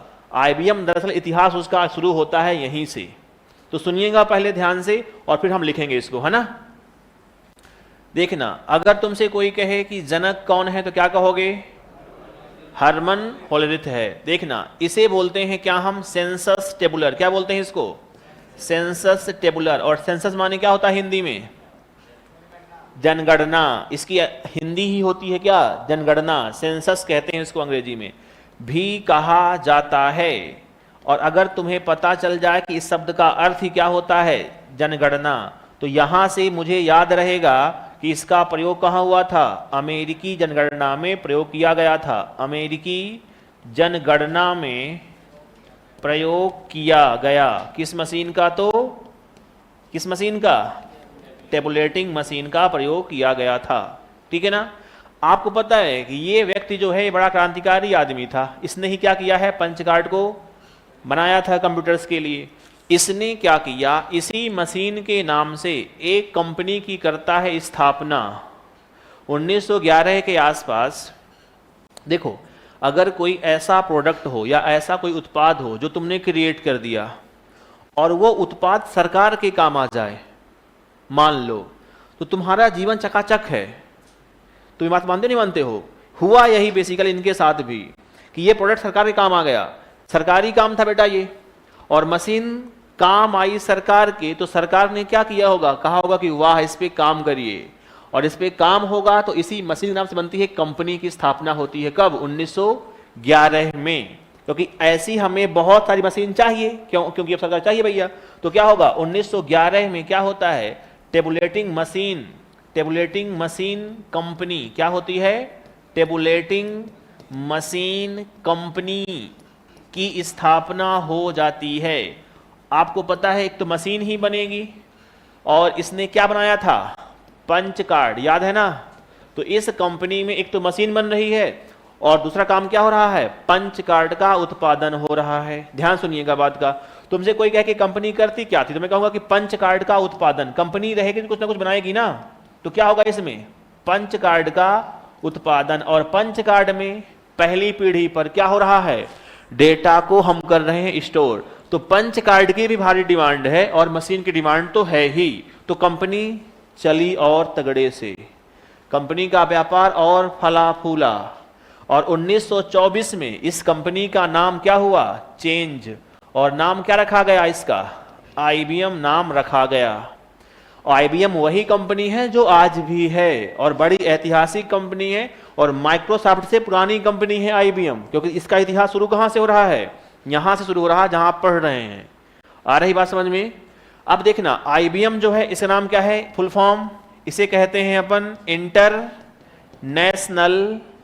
बिजनेस मशीन, ये कंपनी का फुल फॉर्म। और ये IBM का फुल फॉर्म बहुत बार प्रश्न परीक्षा में आ चुका है कि बताओ IBM का नाम क्या है, IBM का नाम क्या है, IBM का नाम क्या है, तो क्या कहोगे, इंटरनेशनल बिजनेस मशीन। कंपनी कहां की है, तो अमेरिकन IT कंपनी है, अमेरिकन IT कंपनी है। संस्थापक कौन रहेंगे, तो क्या कहोगे, हरमन होलिथ है। हालांकि दो मित्र और हैं लेकिन फेमस नहीं है, लोग जानते नहीं, जानता किसे आदमी है, इसी व्यक्ति को जानेगा। तो इसका संस्थापक कौन रहेगा, संस्थापक, फाउंडर, फाउंडर कौन रहेगा, तो हम क्या कहेंगे, हरमन होलेरिथ रहेगा। और आपका वीडियो का एग्जाम हुआ लास्ट ईयर, वीडियो का, या अभी अभी हुआ है कांस्टेबल का एग्जाम, उसमें प्रश्न ये आ चुका है कि मशीन, ये मशीन को किस नाम से जानते हैं कंपनी में। तो ये प्रश्न पहले आपका अभी आज भी आ चुका है, जो पेपर अभी हुआ 4 दिन पहले आपका, है ना। और ये आपका वीडियो प्रश्न आया था कि IBM को हम किस नाम से जानते हैं। तो IBM को आज जानते हैं अपन बिग ब्लू के नाम से। तो IBM को बिग ब्लू के नाम से भी जाना जाता है, नाम से भी जाना जाता है। तो ये बहुत इंपॉर्टेंट लाइन है जितनी भी आप देख रहे हैं, और यहां से बहुत सारे प्रश्न हर बार परीक्षा में आते हैं, ठीक है ना। तो इसको छापिए एक बार, और जहां भी लगे कि डाउट है कुछ तो पूछिएगा जरूर, है ना। बहुत बहुत शानदार। 1924 में नाम चेंज हुआ, बहुत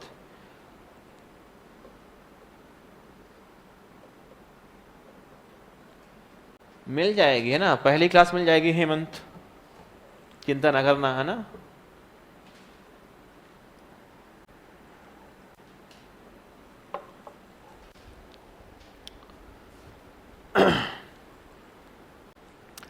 टेबुलेटिंग मशीन कंपनी की स्थापना होती है 11 में, गूगल करोगे तो इसका नाम मिलता है टेबुलेटेड रिकॉर्डिंग मशीन कंपनी, तो वो नाम एक ही है लगभग। पंच कार्ड का होता है उत्पादन, और इसकी सहायता से अमेरिका में क्या हुई थी, जनगणना हुई थी, इसीलिए इस मशीन को हम कहते क्या हैं, सेंसस टेबुलर भी कहा जाता है। तो ये पॉइंट भी हमारे लिए क्या है, बड़ा खास है, ये भी सेंसस टेबुलर भी कहा जाता है। ठीक है।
लिख लिया, बढ़े आगे, चलो। तो 1911 में बनती है कंपनी, नाम रहता है टेबुलेटिंग मशीन कंपनी, और बना क्या रही है ये, पंच कार्ड का हो रहा है यहाँ उत्पादन। मशीन तो बनेगी ही बनेगी, है ना। अब चलते हैं अपन आगे। तो नाम चेंज कब होगा, 1924 में। नाम बनता है क्या, IBM।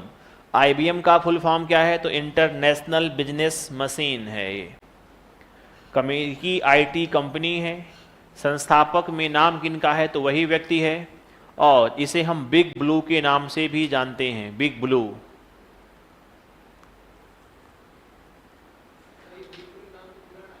हाँ,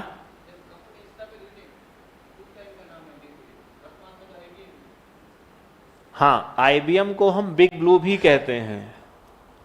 पहले इसका नाम IBM है, और इसका एक उपनाम जैसे कि ना, हम इसको इस नाम से भी जानते हैं, तो इसको हम बिग ब्लू के नाम से भी जानते हैं, क्योंकि इसका लोगो जो डिजाइन है वो ब्लू है। तो इस कंपनी का ऑफिशियल रंग कैसा है, ब्लू। जैसे फेसबुक का रंग कैसा है, ब्लू।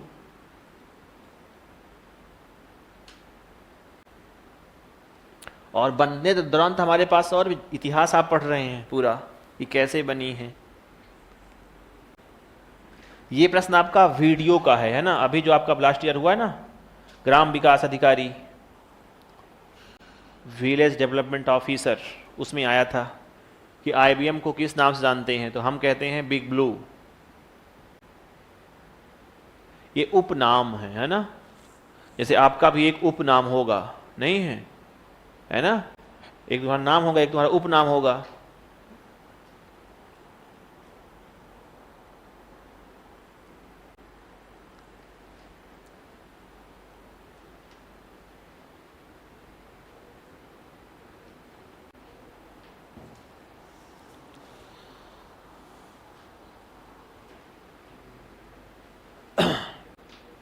लिख लिया, चलो भाई। इतिहास हमारे पास इतना ही है वैसे देखा जाए तो, लेकिन जो जनरेशन है वो भी इतिहास ही है ना। तो जनरेशन हमें पढ़ना है, और देखेंगे एक बार, करेंगे रिवीजन पहले और फिर पढ़ेंगे इतिहास की ओर। लिख लिया यहाँ तक। जो IBM होता है वो रहती है ऐसी कंपनी, आपने कभी देखा हो ऐसा लोगो, ये IBM का लोगो है। इसी लोगो के कारण ही नाम क्या पड़ा इसका, हम बिग ब्लू भी कह देते हैं, है ना। ठीक है, चलो भाई। अब हम चलेंगे आगे, और हमारे पास आएंगी जनरेशन। एक बार आप लोग देख लीजिए अपने से जो लिखा है अभी तक हमने पढ़ा है, और लगता हो कुछ डाउट है उसमें पूछ लीजिए आप लोग, फिर हम चलेंगे आगे, है ना। Thank you. तो 1911 में हो जाती है कंपनी की स्थापना, और 24 में होता है नया नाम, है ना। चलो भाई, तो ये है इतिहास। लेकिन मैं पुनः कह दूं कि इतिहास इतना ही है, ये मानना गलत है। इतिहास में बहुत सारी मशीन बनी होगी बीच बीच में, है ना, लेकिन हमारे लिए जो इम्पोर्टेंट है हम उनको पढ़ते हुए आगे बढ़े हैं। याद रहेगी ये बात मेरी कि न रहेगी? याद रहेगी ना? ठीक है। तो इतिहास में हमारे पास कुछ इंपॉर्टेंट डिवाइसेस थी, इनका हमने जिक्र किया है। आप घर जाकर के एक दो बार इसको पढ़िएगा इतिहास को, है ना, तो ठीक रहेगा, क्योंकि आपके दिमाग में कॉन्सेप्ट भी रहें, क्लियर होते रहें, ये अच्छी बात होती है। और इसके बाद हमारे पास क्या आएगा? पीढ़ियाँ आएंगी, जनरेशन आएंगी। तो हम बात करें, किसकी बात करेंगे? जनरेशन की। दरअसल जनरेशन भी इतिहास ही है। अगर हम बात करें कायदे से तो जनरेशन क्या है? इतिहास। जैसे हमारा इतिहास क्या है? हमारी पीढ़ियां हैं, तो कहते हैं कि लगभग हमारी 1,00,000 पीढ़ियां हैं मानव की, हम वही हैं, है ना। ऐसे ही ये भी क्या है, इसकी भी बात करता है अगर कोई पीढ़ियों की, तो पीढ़ियां भी क्या है? दरअसल इतिहास ही है ना। तो पढ़ते हैं अपन, क्या पढ़ने वाले हैं हम पढ़ेंगे क्या? पीढ़ियां। तो लगवा दें, पढ़ लें आज की ना पढ़ें? सर लगानी PDF नहीं, आपको भेजना है।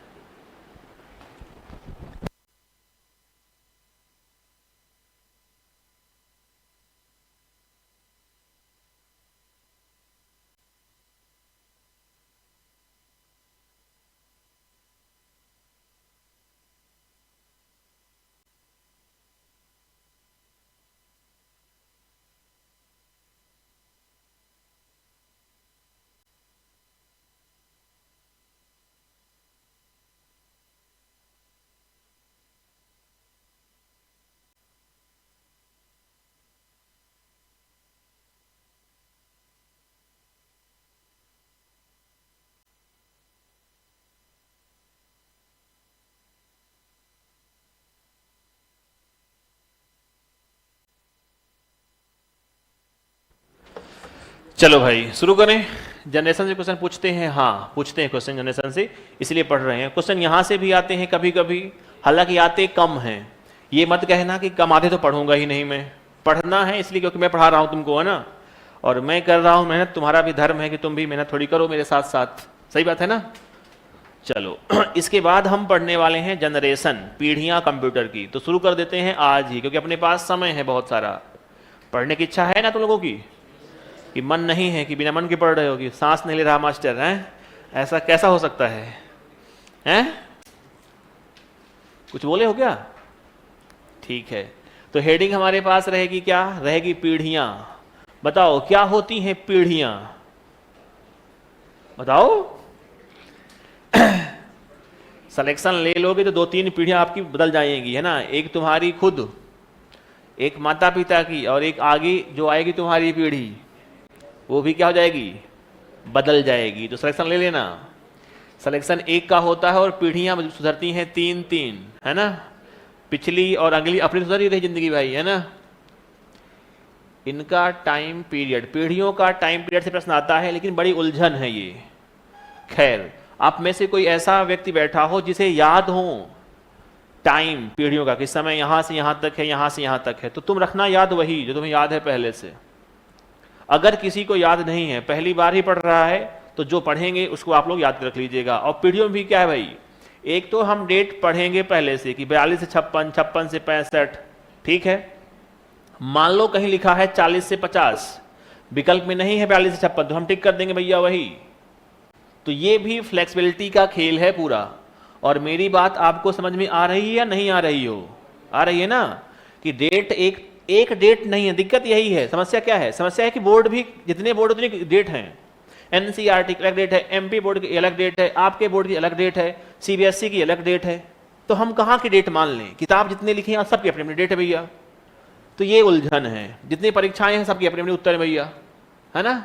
तो क्या करें? इसके लिए हमारे पास तरीका है कि हम विकल्प के अकॉर्डिंग मूव करेंगे। जैसे विकल्प रहेंगे वैसे कह देंगे डेट की ये है भाई, है ना। तो हमारे पास शुरू हो जाएगा क्या? जनरेशन। तो अगली हेडिंग है जनरेशन ऑफ कंप्यूटर। पढ़ लें, है ना। तो आधे घंटे का खेला है और अभी आज का, इसे कहते हैं क्या? Generation of computer. तो ये हम पढ़ने वाले हैं बच्चों। ये भी छोटा सा टॉपिक है, पढ़ लेते हैं इसको भी, है ना। चलिए तो हेडिंग रखिएगा, इसे कहते हैं अपन जनरेशन ऑफ कंप्यूटर। देखो जो शब्द है जनरेशन, इसका अर्थ क्या होता है? शुरू करने वाले हैं यहां से। इसे हिंदी में कहते हैं क्या हम? पीढ़ी। हाँ, तो ये पढ़ने वाले हैं अपन क्या? तो हम पढ़ेंगे कंप्यूटर की पीढ़ियां। दिख रहा सबको ये? ठीक है, नहीं दिख रहा? कोई बात नहीं, लिखेंगे अपन यहां से, है ना? अब दिखेगा। इसे कहते हैं क्या? कंप्यूटर की पीढ़ियां, जनरेशन ऑफ कंप्यूटर। चलिए ध्यान सुनिएगा, फिर लिख लीजिएगा। देखो पीढ़ियां का अर्थ क्या होता है? पीढ़ियों का अर्थ ये है बच्चों, विकास। जैसे आपने कभी ये सुना हो कि हम अपनी पिछली पीढ़ी से क्या हैं? बड़े होशियार हैं। सही बात है ना? मानते हो कि नहीं मानते? बात मानते हो? हैं? कुछ कहते हैं कि नहीं है, कुछ कहते हैं कि हाँ है। इसमें कंट्रोवर्सी है ना? खैर, ये आपका मानना है। विज्ञान भी ये कहता है कि आप अपनी पीढ़ियों से क्या हो रहे हैं? होशियार हो रहे हैं। लेकिन ये कहने की बातें हैं, भाई ठीक कह रहा है, उतने होशियार है नहीं जितना हम मानते हैं अपने आप को, है ना? खैर, एक किताब आपने कभी पढ़ा हो, मानव जाति का संक्षिप्त इतिहास। पढ़ा है, सुना है आपने किताब के बारे में? इसमें एक किताब आती है the brief history of human kind. इसे कहते हैं हिंदी में मानव जाति का इतिहास। पीडीएफ है मेरे पास, किसी को पढ़ना हो तो ले लेना। मानव जाति का संक्षिप्त इतिहास, अच्छी मोटी है, पुस्तकें है। कोई इंटरेस्ट रहता हो पढ़ने के लिए तो मुझसे ले सकते हैं आप पीडीएफ। कोई पढ़ता है किताबें सिलेबस से हट के? नहीं पढ़ते हो? पढ़ा करो। पढ़ने से क्या दिमाग कहते हैं ज़्यादा बड़ा होता है। जब भी तुम्हें लगे कि आज मैं खाली हूँ, मेरे पास काम नहीं, तो किताब लेके बैठ जाया करो। तुम बैठते हो लेके मोबाइल कि आज खाली हूँ तो चला लेता हूँ मोबाइल, देख लेता हूँ, रील्स देख लेता हूँ, है ना? मोए कहाँ कहाँ हो रहा है? तो ये मत देखा करो, किताबें पढ़ा करो। अभी तुम्हारी पढ़ने की उम्र है तो खूब पढ़ो जितना पढ़ सकते हो, है ना? क्योंकि आप अपने जीवन के स्वर्णिम टाइम पीरियड से गुजर रहे हैं और आप अपने रिसोर्स स्वयं आप हैं। जितना आप अपने आप को यूज कर लेंगे, है ना? तो खूब यूज करिए अपने आप को। सोने से क्या होगा? 20 साल तो सो ही लिए हैं हम, तो क्या मिल गया है ना? तो अब जागने की बेला है, जागने का समय है, तो जागिए और खूब पढ़िए, है ना? पढ़ तो रहे हैं आप लोग ना? अभी ऊर्जा होगी ना? अभी आप गांव से आए हैं, मोटिवेशन होगा कि अरे यार जाके खूब पढ़ना है, इसलिए मैं खूब तुमको पढ़ा रहा हूं। ऐसा नहीं है क्या? अरे यार गलत हूं क्या मैं? मेरे ऐसे मान्यताएं कई बार टूट चुकी हैं, है ना? मैं मानता कुछ और हूं, बच्चे कुछ और सोचते रहते हैं कि अरे यार क्या बताएं। मेरा ये मानना होता है ना कि अभी आप गांव से आए हैं तो आपके अंदर एक ऊर्जा है, उमंग है, उत्साह है कि जाकर के खूब पढ़ना है। और कई बार क्या होता है ना, हमने देखा है अपने जीवन पर कि एक लाइन मैंने पढ़ी है कहीं कि निरंतरता उत्साह शून्य कर देती है। इसका मतलब यह है कि अगर आप जाते हैं पहाड़ों पर घूमने तो आपको खूब मजा आती है कि मनाली आया हूं, आज हिमालय घूम रहा हूं। आपका घर ही हो जाए हिमालय में तो आपके पास बड़ी परेशानी है, फिर आपको राह नहीं पड़ती वहां कि लगता है भागूं अब यहां से, अब मुझको शहर चाहिए। जैसे जो गांव में नहीं जा पाते हैं, जो शहर में पैक है ना, उन्हें लगता है कि वाह गांव के क्या खूबसूरत गांव होते हैं यार, खुली हवा मिलती है, शुद्ध मिलता है पानी, पहाड़ हैं, अच्छे लोग हैं, है ना? सबके पास समय है। लेकिन दरअसल जो रहता है गांव में, भाई उनसे पूछ लो, वो कहते हैं अरे यार कब जाएंगे इस गांव से, है कुछ नहीं इस गांव में, है? यही है मजा जिंदगी का भी। अगर आप यहाँ बैठे बैठे 1 साल गुजारेंगे, 2 साल गुजारेंगे ना, फिर लगता है कि यार मुझे सब आता है, क्यों पढ़ूं मैं? भाई तो 5 साल से पढ़ रहा है और वही क्या पढ़ा देगा मुझको मास्टर। हमने देखे ऐसे बच्चों को भाई, 3-3, 4-4 साल से बाहर टिके हुए हैं वो। और 3 साल लंबा वक्त होता है बेटा, सही बात है ना? और 3 साल बाद फिर पढ़ाई नहीं होती, फिर लगता है कि हाँ मैं पढ़ रहा हूँ, पढ़ नहीं रहा कोई कुछ, लगता बस है कि हाँ तैयारी अपनी चल रही है, सब ठीक है। ऐसा हो नहीं पाता। तैयारी का टाइम पीरियड जो फिक्स रहता है ना, उसी पे हम खूब पढ़ते हैं। आपने कभी ये किया हो कि आपके जब परीक्षाएं कभी आपकी हुई हों स्कूल लाइफ में और लंबा गैप रहा हो, कभी 8 दिन का, 10 दिन का, तो उन 10 दिनों पढ़ाई नहीं हुई तुम्हारी, लेकिन लास्ट के 1 दिन में क्या किया तुमने? खटाक सब पढ़ लिया 1 दिन में। तो समय खूब होने का कोई अर्थ नहीं जीवन पे कि बहुत समय है मेरे पास तो मैं बहुत आराम से चलूंगा, ऐसा कुछ होता नहीं है। आप कम समय पर जितना कर सकते हैं ना उत्पादन, जैसे आपने कभी ये डेटा देखा हो कि एक डेटा भी फिलहाल आया था कहीं से, वहां ये आया है कि जो बच्चे जॉब करके पढ़ रहा है तुलनात्मक जो फ्री हैं और पढ़ रहे हैं उनकी तुलना पर जो जॉब करके पढ़ रहा है उसका सिलेक्शन ज्यादा हो रहा है। माने 8 घंटे जॉब करता होगा वो, फिर तैयारी करता है, वो सिलेक्शन ले रहा है, और जिसके पास सिर्फ पढ़ना काम है वो तुलनात्मक रूप पे कम सिलेक्शन हो रहे हैं उनके। आपको पता है ऐसा क्यों हो रहा है? क्योंकि अगर वो 4 घंटा भी पढ़ रहा है ना, उसके पास पता है कि मेरे पास 4 घंटे ही हैं, जो करना है इन्हीं 4 घंटों पे करना है मुझे। उसके पास समय की अहमियत है, और तुम्हारे पास क्या था कि अरे यार ठीक है, दिन भर तो पढ़ना ही काम है, 2 घंटे भाई सो लेता है, रिफ्रेश होना है एक बार फिर पढ़ूंगा, है ना। तो हम लापरवाही करते हैं। तो समय, और इसीलिए आप बहुत कम समय में बहुत जल्दी कुछ करने का प्रयास करिएगा जीवन पे। ये मत कहना कि नहीं नहीं आराम से चलेंगे, अभी 8 महीने हैं, 2 महीने हैं, चलने दो, वैकेंसी तो अभी है नहीं, अभी से क्यों पढ़ना है, एक बार वैकेंसी आ जाए फिर उठाऊंगा गांडीव, फिर करूंगा युद्ध। अभी से ही रहो तैयार। वैकेंसी नहीं आती है, कहने का हकदार वही है जिसकी तैयारी शानदार है।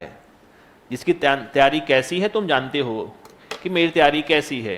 वैकेंसियां आएंगी जाएंगी, मैं वहीं रह जाऊंगा।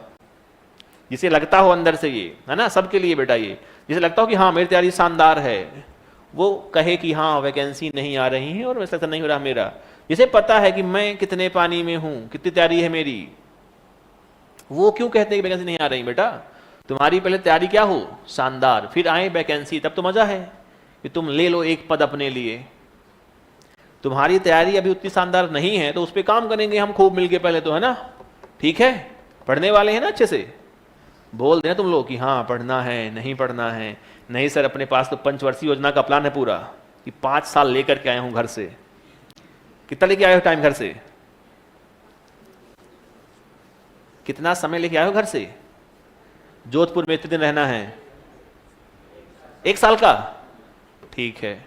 नहीं, आपके पास ये तय होना जरूरी है बच्चों कि इतना समय देना है इस चीज पर, है ना। नहीं जीवन ऐसे बीतता है ना, लगता है कि कल की तो बात थी, और जिंदगी निकल जाती है ऐसे, है ना। तो खूब पढ़ो और मोटिवेट होकर के पढ़ा करो, ऊर्जा का खूब लाभ ले लो, है ना। ठीक है, लोगे? पढ़ाएं आगे की बात करनी है, पढ़ाएं? ठीक है। सर पीडीएफ डाल देना, एक भाई बोल रहा कि पीडीएफ डाल देना। ठीक है बेटा, इसकी पीडीएफ डाल देंगे इसको।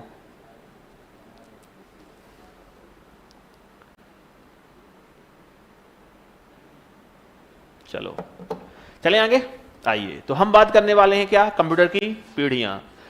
देखो अभी तक का किसी को ये हो कि हो जाए रिवीजन, तो वो भी हम कर सकते हैं। मान लो किसी की इच्छा हो कि जो पढ़ा है अभी तक उसका करना है रिवीजन, करना है कि नहीं करना? रिवीजन जो लिखा है कि पढ़ लोगे अपने से, करना है? आओ देखो, इतिहास में हमने कुछ चीजें पढ़ी हैं, हमारे पास कुछ आए हैं मशीन। देखो शुरुआत कहां से हुई है? अबेकस से हुई है। तो हमने पहले देखा क्या अबेकस के बारे में, कुल हमारे पास 4-5 फैक्ट हैं। पहला नंबर का फैक्ट है कि दुनिया का पहला गणना यंत्र, फर्स्ट गणना यंत्र यही है। फिर हमने क्या कहा, फर्स्ट मैकेनिकल कैलकुलेटर को ही हमने कहा है। फिर हमने कहा कि हमारे पास जो आया बना कहां से है, अबैक्स से बना है। अबैक्स कौन सी भाषा का है? ग्रीक भाषा का है। इसका अर्थ क्या होता है? टेबुलर फॉर्म, यानी कि टेबल के आकार का है। ठीक है, इसके अलावा इसका विकास कहां हुआ? चीन में हुआ। किसने किया? ली काई चेन ने किया, है ना।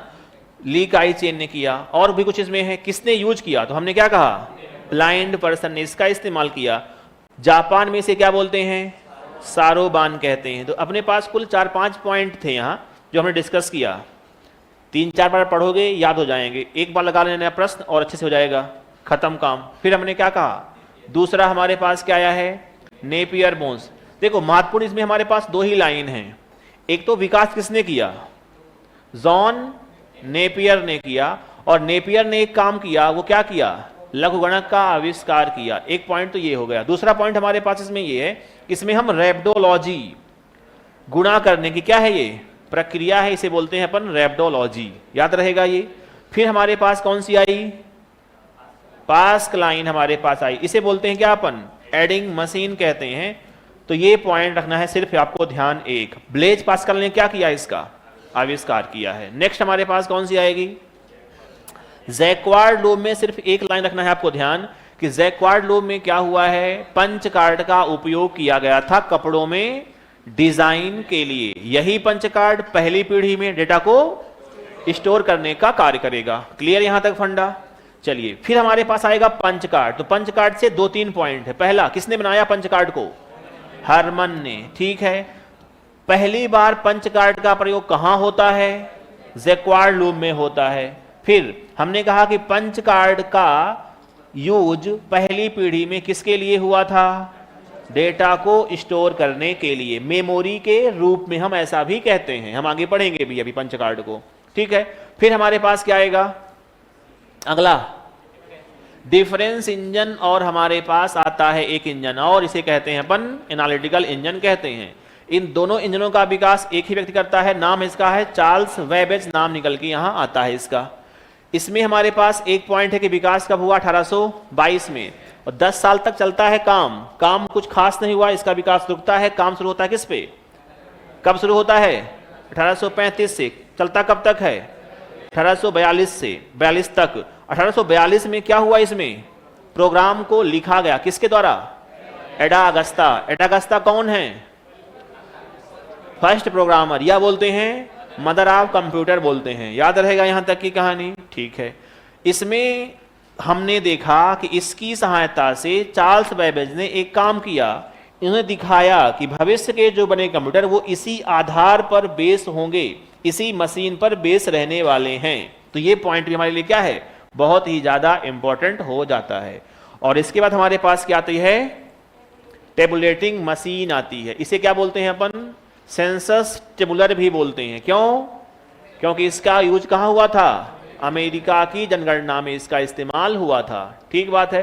फिर हमने कहा कि इसी नाम से क्या होती है? 1911 में कंपनी की स्थापना करता है हरमन होलरिथ करता है। कब करता है? 1911 में करता है। नाम क्या है? टेबुलेटिंग मशीन कंपनी, या बोलते हैं टेबुलेटिंग रिकॉर्डिंग मशीन कंपनी। तो ये एक ही बात है, परेशान नहीं होना है। फिर क्या हुआ? ये कंपनी क्या बनाएगी? तो पंच कार्ड का कर रही उत्पादन। फिर कंपनी चल बढ़ती है और 1924 में क्या होता है? इसका नाम चेंज हुआ। नया नाम क्या होता है? आईबीएम। आईबीएम का नाम क्या है? इंटरनेशनल बिजनेस मशीन कहते हैं। आईबीएम को हम बिग ब्लू के नाम से भी जानते हैं, क्योंकि कंपनी का रंग जो है, आधिकारिक रंग कैसा है इसका? नीला है। हमने देखा है इसका लोगो। इतनी कहानी है, सोचो। कुल कहानी है 10 मिनट की। तुम्हें पढ़ना हो अपने से तो जो हमने पढ़ा है 1.5 घंटे में। तुम्हें ये बात समझ में आ रही ना मेरी? ठीक है, चलते हैं अपन अब आगे। तो हमारे पास अब शुरू होगा क्या? अब आएगी अपने पास पीढ़ियां। शुरू कर देना अब। ठीक है, थोड़ी आपको मिला होगा आराम, है ना? ठीक है, देखो पीढ़ियां का मतलब होता है हार्डवेयर के विकास से।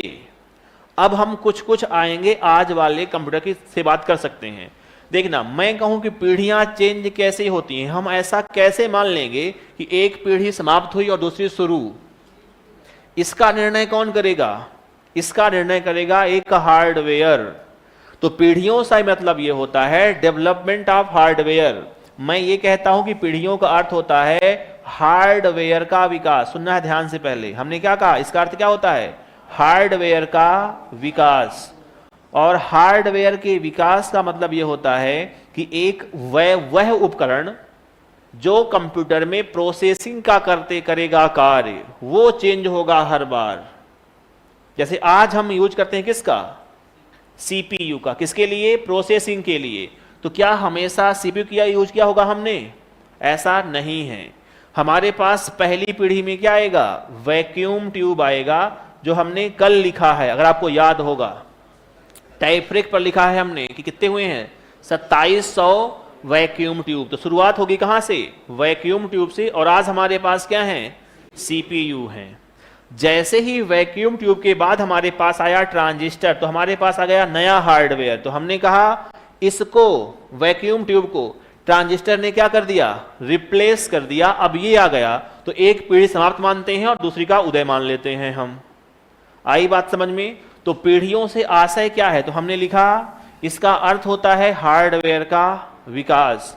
और आज तक कंप्यूटर कुल कितनी पीढ़ियां हैं? कुल पीढ़ियां, तो हम कहेंगे कुल पीढ़ियां कितनी हैं? 5। कुल पीढ़ियां कितनी हैं? तो 5 हैं आज तक। लिखिए इसको पहले तो। फिर एक एक की हम बात करेंगे।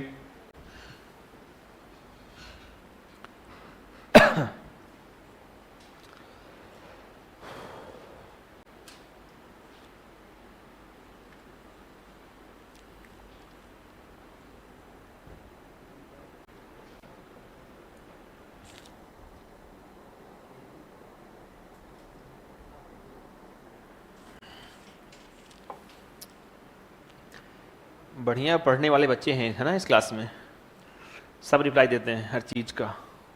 ऑनलाइन वाले आप लोग भी देते हैं ना, आप लोग पढ़ते हैं, ये बात तो सच है, पढ़ते हैं ना, सही बात है ना। बोल नहीं रहे हैं आप लोग कुछ मेरी बात में, मौन जाते हैं कि हाँ मास्टर बोल रहा है इसको बोलने दो, क्यों बोलूँ मैं, है ना। पढ़ते हो तुम लोग ना, पक्का पढ़ना खूब, है ना, जिंदगी में काम वही आएगा। शेरों शायरियाँ कहानियाँ काम नहीं आती बेटा। और यहाँ पे जाने के बाद तुम्हें मैं सिर्फ अगर याद रहूँगा तो पढ़ाने के बलबूते कि क्या पढ़ाया है मास्टर, मेरे नोट्स में क्या लिखा है, वो शेर शायरियाँ अभी के लिए तो ठीक आएंगी कि है ना, वाह सर आते हैं तो होती हैं शायरियाँ, मैं ताली बजाता हूँ, वाह वाह। लेकिन ये सिर्फ तुमके कब तक आएगा, जब तुम क्लास में बैठोगे। क्लास के बाहर तुम्हें क्या दिखता है कि क्या पढ़ाया है मास्टर ने, है ना। मुझे ये बात पता है, तुम्हें अभी भली ना आए मज़ा, क्योंकि तुम्हारी परीक्षाएं जब आएंगी तुम खोज के देखोगे क्या लिखा है नोट्स में, देखूँ, है ना, तब तुम्हें मेरी याद आएगी कि हाँ ठीक था, बातें कम किया है लेकिन पढ़ाया तो ठीक ठाक है ना। चलें आगे, बढ़े आगे। कुल कितनी पीढ़ियां हैं? 5। शुरू करेंगे यहां से, देखो ध्यान से। ये हमारे पास एक लगी है फोटो जो दिखाती है कि हर पीढ़ी में कैसे जो हार्डवेयर हैं वो लगातार विकास करता गया है। जैसे हमने कहा कि पहली पीढ़ी हमारे पास क्या रखा हुआ है, वैक्यूम ट्यूब। वैक्यूम ट्यूब कांच की बनी हुई नलिका होती है, जैसे होते हैं बल्ब, वैसे ही हुआ करते थे ये। इसके माध्यम से हम क्या करेंगे, डेटा को प्रोसेस करने का कार्य किया करते थे। फिर क्या हुआ, हमने विकास कर लिया ट्रांजिस्टर, फिर क्या कर लिया आईसी, फिर हमने क्या कर लिया, ये भी आईसी है और ये भी हमारे पास प्रोसेसर आ गए। यहां से हमारे पास आएगा माइक्रो प्रोसेसर और ये भी हमारे पास क्या है, माइक्रो प्रोसेसर। तो तुमसे कहेंगे भैया 5 पीढ़ियां हैं तो हमारे पास 5 हार्डवेयर हैं दरअसल, ठीक है ना। इन्हीं को पढ़ना है हमें हर पीढ़ियों में अलग अलग, सबकी बात करेंगे विस्तार से। ये तो डेमो था। हमारे पास जो पहला आएगा इसे क्या बोलते हैं अपन, पहली पीढ़ी। शुरू कर दें, चलो। तो ये है हमारे पास फर्स्ट जनरेशन, इसे कहते हैं प्रथम पीढ़ी, है ना। तो लिखने वाले हैं अपन प्रथम पीढ़ी के कंप्यूटर, प्रथम पीढ़ी के कंप्यूटर, प्रथम पीढ़ी। देखना कुछ पॉइंट्स में हम सारे मुद्दे खत्म करने वाले हैं। जैसे हर जनरेशन में हमें क्या पता हो, समय, क्या पता हो, समय, कि हर पीढ़ी का समय कहां से कहां तक है, टाइम पीरियड, एरा भी कहते हैं इसको, युग, इनका समय कहां से कहां तक है, ठीक है ना। हमने कहा कि हमारे पास जो पहली है ये है 1942 से लेकर के 1956 तक मैं मान लेता हूं। मैं पुनः कहता हूं, अगर किसी को ये डेट याद हो पहले से, आप रखिएगा याद डेट, क्योंकि ये समय कहीं मिलता है 40 से 50, ये भी डेट मिलती है हमें 40 से 50, कहीं मिलती है भैया 46 से 56, है ना, कहीं मिलेगी आपको 44 से 58। तो ये डेट में बहुत ज़्यादा क्या है भैया, अलग अलग मिलती हैं डेट, बहुत विविधता है यहाँ हमारे पास। हमने एक याद किया है, मैं फिर से कहता हूँ एक बार कि अगर किसी को याद है, कोई जिसे याद है पहले से पूरी डेट याद है, क्या पढ़े हैं आप, यही डेट है, याद ही है कि और कुछ याद है? ठीक है, ठीक, बैठ के, कोई दिक्कत नहीं है, ओके, है ना। तो आपको अगर याद है तो कोई दिक्कत की बात नहीं है, बढ़िया से रखिएगा याद। अब विकल्प हमारे पास जो आएगा हम उसके अकॉर्डिंग फिर मूव हो जाएंगे, तो 2-4 साल आगे पीछे हम मूव होते रहेंगे, ठीक रहेगा। चलिए अब देखना, हमारे पास ये हो गया समय।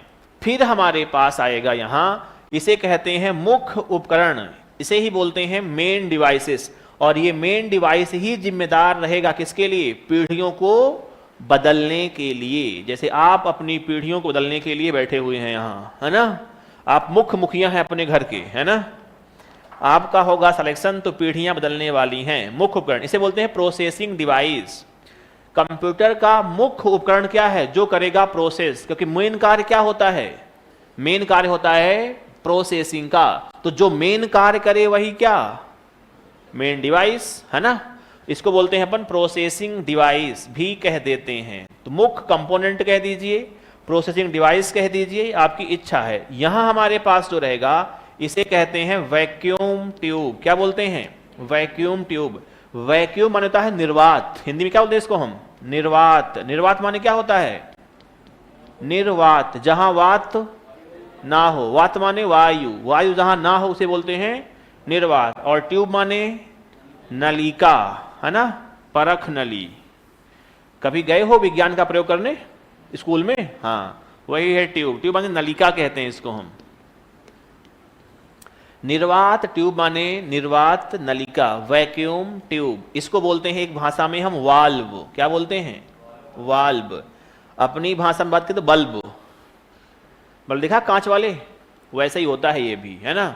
तो इसे कहते हैं वैक्यूम ट्यूब। तो पहली पीढ़ी पर जो लगा रहता है वो है क्या? वो है वैक्यूम ट्यूब। इसके माध्यम से हम डेटा को क्या करेंगे? प्रोसेस किया करते थे। सुनना, ये कांच की बनी हुई क्या होती हैं? नलिका होती हैं। सिंपल भाषा में बात करें जैसे हमारे पास होते हैं बल्ब, हमारे घरों में जो होते हैं कांच वाले 100 वाट के 200 वाट के, देखा है आप लोगों ने? देखे हो ना? वैसा ही मान लो कि हमारे पास वो भी क्या है? वैक्यूम ट्यूब होती थी। अब उसके माध्यम से हम डेटा को प्रोसेस किया करते थे। तो इनकी अपनी समस्याएं थी। जो सबसे बड़ी समस्या है, ये आकार में बहुत बड़े कंप्यूटर का निर्माण किया करते थे। क्योंकि सोचो, हम अभी पढ़ेंगे एक फैक्ट, हम पढ़ेंगे एनियक के बारे में। एनियक हमारे पास आएगा पहला कंप्यूटर, तुमको याद हो कल हमने बात की है। और एनियक में लगभग 17,000 से ज्यादा वैक्यूम ट्यूब लगे थे। समझो, तुम्हारे पास कहीं 100 वाट के बल्ब लगे हुए हैं और लगे हैं 17,000, तो कितना बड़ा एरिया बनेगा? सोचो, पहले बताओ ये, है ना। तो ये काफी बड़े हुआ करते थे कंप्यूटर। और रीजन इनके पीछे क्या था कि ये लगे हैं, ये हमारे पास क्या हैं? ये है हमारे पास वैक्यूम ट्यूब। ये कांच के बने हुआ करते थे तो जल्दी खराब होते थे। एक समस्या ये थी। एक तो आकार बड़ा हुआ, जल्दी खराब भी हो रहे हैं। अगर तुमसे कोई ये कहता है कि ये जल्दी खराब हुए तो हुआ क्या? अगर ये जल्दी खराब होंगे तो प्रोसेस कौन करेगा?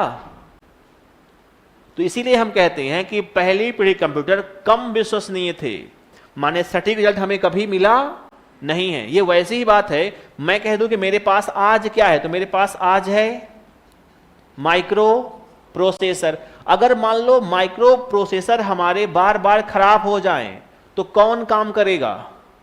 कोई है क्या काम करने वाला? नहीं है। तो क्या हमें सटीक रिजल्ट कभी मिलेगा कि हमने जो इनपुट दिया था जिस उम्मीद से वही मिल जाए, अपने को आउटपुट मिल जाए? कभी मिलेगा? कभी नहीं मिलेगा। सेम काम हमारे पास यहां भी हो रहा था। ये बहुत जल्दी खराब हो रहे थे और हीट बहुत ज्यादा उत्पन्न कर रहे थे ये, क्योंकि कांच के बने थे तो गर्म बहुत जल्दी हो रहे थे। तो इनकी अपनी समस्याएं थी, लेकिन अपने पास विकल्प नहीं था तो हम इसका इस्तेमाल कर रहे थे। और जैसे ही आएगा विकल्प, ये क्या हो जाएगा? साइड हो जाएगा। इसे हम क्या कर देंगे? रिप्लेस कर देते हैं। तो कुछ बात करते हैं किसके बारे में? वैक्यूम ट्यूब के बारे में बात करते हैं हम, है ना। सुनना, वैक्यूम ट्यूब क्या बोलते हैं? तो एक नाम हमारे पास क्या है? वाल्व। तो इसको हम क्या बोलते हैं? वाल्व भी कहते हैं। अब आएगा प्रश्न कि वैक्यूम ट्यूब बनाया किसने? तो वैक्यूम ट्यूब का जनक आएगा। किसका जनक बात कर रहे हैं अपन? Vacuum tube. तो वैक्यूम ट्यूब बना 1904 में है। और बनाया है किसने? तो नाम इसका है जॉन एम्ब्रोस फ्लेमिंग। बोलो एक बार नाम। जॉन एम्ब्रोस फ्लेमिंग ने क्या किया है? वैक्यूम ट्यूब को जॉन एम्ब्रोस फ्लेमिंग ने क्या किया है? वैक्यूम ट्यूब को बनाया है पहली बार। कब बनाया है? 1904 में बनाया है। देखना, 4 में बन तो गया था ये, लेकिन 1906 में इसमें होता है सुधार। क्या होता है इसमें? सुधार। माने इसको और बेहतर करने का काम किया जाता है। और ये काम कौन किया है? तो काम किया है लीडे फॉरेस्ट। किसने किया है? लीडे फॉरेस्ट नामक एक वैज्ञानिक हैं। आपने कभी ये पढ़ा हो कि ट्रायोड का आविष्कार किसने किया है? Leede forest. डायोड और एक होता है ट्रायोड, साइंस वाले जानते होंगे। एक होता है डायोड, एक होता है ट्रायोड। तो ट्रायोड किसने बनाया है? लीडे फॉरेस्ट था। और बेसिकली हमारे पास यही क्या है? वैक्यूम ट्यूब के रूप में जाना जाता है। ये प्रश्न आपका यहां से आया है, एक अभी अभी आया है कि वैक्यूम ट्यूब का आविष्कार कब किया गया है?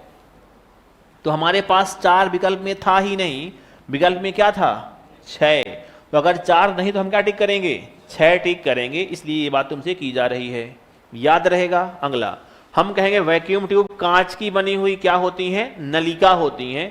और निर्वात का अर्थ है कि ऐसा वातावरण जहां क्या ना हो, जहां हवा ना हो। देखा, समझो ध्यान से, आप समझने में इच्छुक तो है ना? ठीक है। जब भी मैं बात करता हूं कि डेटा की प्रोसेसिंग हो रही है, तो ये डेटा है क्या वास्तव में? दरअसल मैं कहूं कि अगर आप बात करें कि यहां रखा हुआ है डेटा मेरे पास, तो मैं अगर देखूं खोल के तो क्या मिलेगा मुझको इसके अंदर? सिर्फ मिलेगा करंट। वास्तव में डेटा क्या होता है? ये होता है करंट, और डेटा कुछ है नहीं बेटा। एक्चुअल डेटा क्या है? डेटा है करंट, और करंट की होती है क्या? प्रोसेसिंग। और ये करंट है क्या? ये आपने साइंस में पढ़ा होगा, फ्लो ऑफ इलेक्ट्रॉन होता है। क्या होता है? Flow of electron. अगर तुमको याद होगी साइंस की बातें कि इलेक्ट्रॉनों का प्रवाह ही क्या होता है? करंट होता है। और करंट में प्रोसेसिंग का अर्थ है कि हम करंट को अपने अनुसार नचा पाएं, अपनी इच्छा से हम इसको मेंटेन कर पाएं। और करंट को हम हवा में अपनी इच्छा से मेंटेन कर नहीं सकते, तो वैक्यूम हमें जानबूझ करके क्रिएट करना पड़ता है। यही रीजन है कि बल्ब में भी क्या होता है, हम वैक्यूम क्रिएट करते हैं कि इलेक्ट्रॉन प्रॉपर मेंटेन होते रहें हमारे अकॉर्डिंग। इसीलिए आपने कभी देखा होगा बल्ब में, कांच वाले जो बल्ब आते थे पहले, उससे कभी कभी गैस निकल जाती है हमारी, फ्यूज नहीं हो रही बल्ब, गैस निकल गई है, चल नहीं रहा बल्ब हमारा अपना।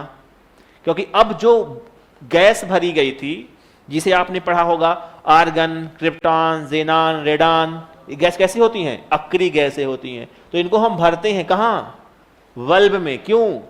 क्योंकि वैक्यूम क्रिएट हो जाए। अगर वैक्यूम क्रिएट रहेगा तो हम इलेक्ट्रॉनों को अपने अकॉर्डिंग नचा पाएंगे, अपने अकॉर्डिंग चला पाएंगे। तो वैक्यूम क्रिएट करना कठिन प्रक्रिया है वैसे, लेकिन हमारे लिए क्या है? ये आवश्यक है। मेरी बात आपको आ रही, समझ में नहीं आ रही? आ रही है ना? ठीक है। तो यहां तक लिखा हमने कि इसका जनक कौन है? वैक्यूम। इसका ट्यूब का जनक कौन है? John Ambrose फेलिम। 6 में क्या हुआ? इसमें सुधार हुआ। कौन करता है? लीडे फॉरेस्ट करता है। तो छापिए इसको यहां तक, फिर चलेंगे अपन आगे। रिवीजन करवाने के लिए धन्यवाद। वाह। कंपोनेंट भी कहते हैं। कंपोनेंट का अर्थ होता है उपकरण, डिवाइस माने भी होता है उपकरण। तो चाहे कहो कंपोनेंट कहो, चाहे कहो डिवाइस कहो, ये सब एक ही बात है ना?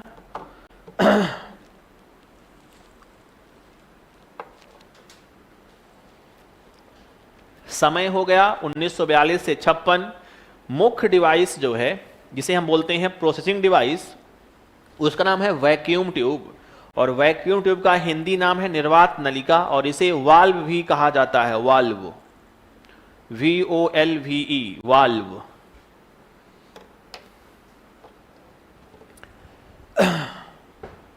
वाल्व भी कहते हैं, ऐसा लिख लो ना, वाल्व भी कहते हैं।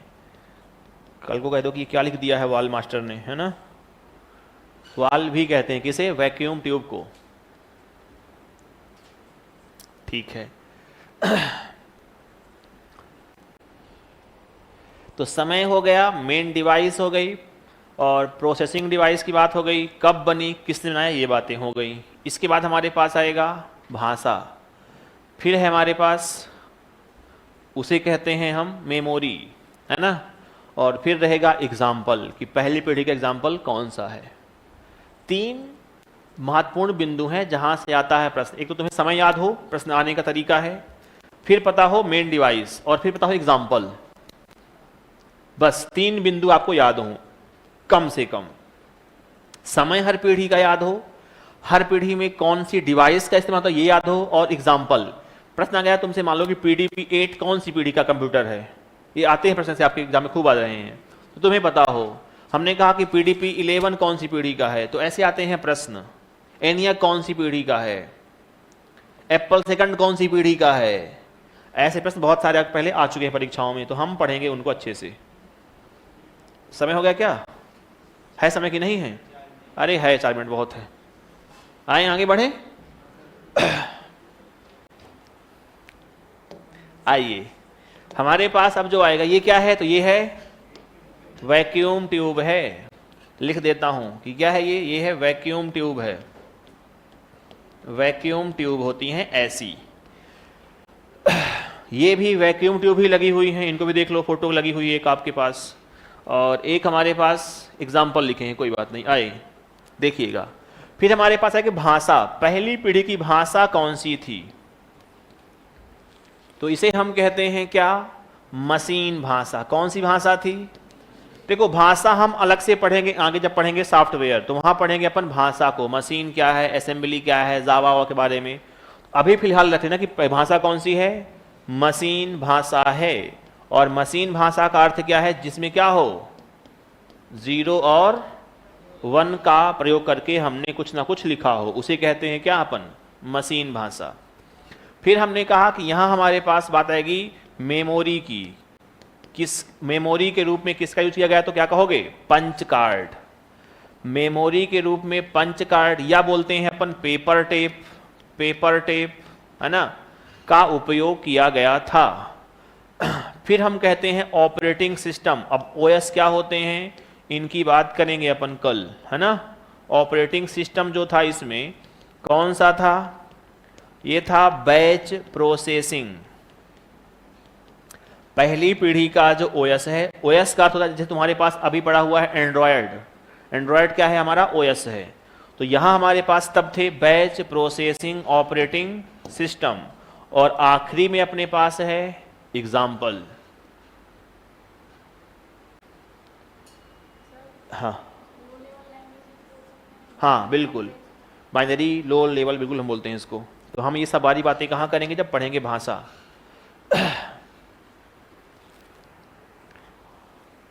ये ओएस हो गया मेमोरी के रूप में, और भाषा की बात कर ली है। ये तथ्य हैं जो आपको पढ़ लेना है, सिर्फ भाषा को मेमोरी के रूप में और ऑपरेटिंग सिस्टम, ये आपके अलग से टॉपिक हैं पूरे, जहां हम आगे विस्तार से बात करेंगे। और इसके बाद जो सबसे इंपॉर्टेंट है वो है एग्जाम्पल, कि पहली पीढ़ी के एग्जाम्पल कौन कौन से होते हैं, ठीक है।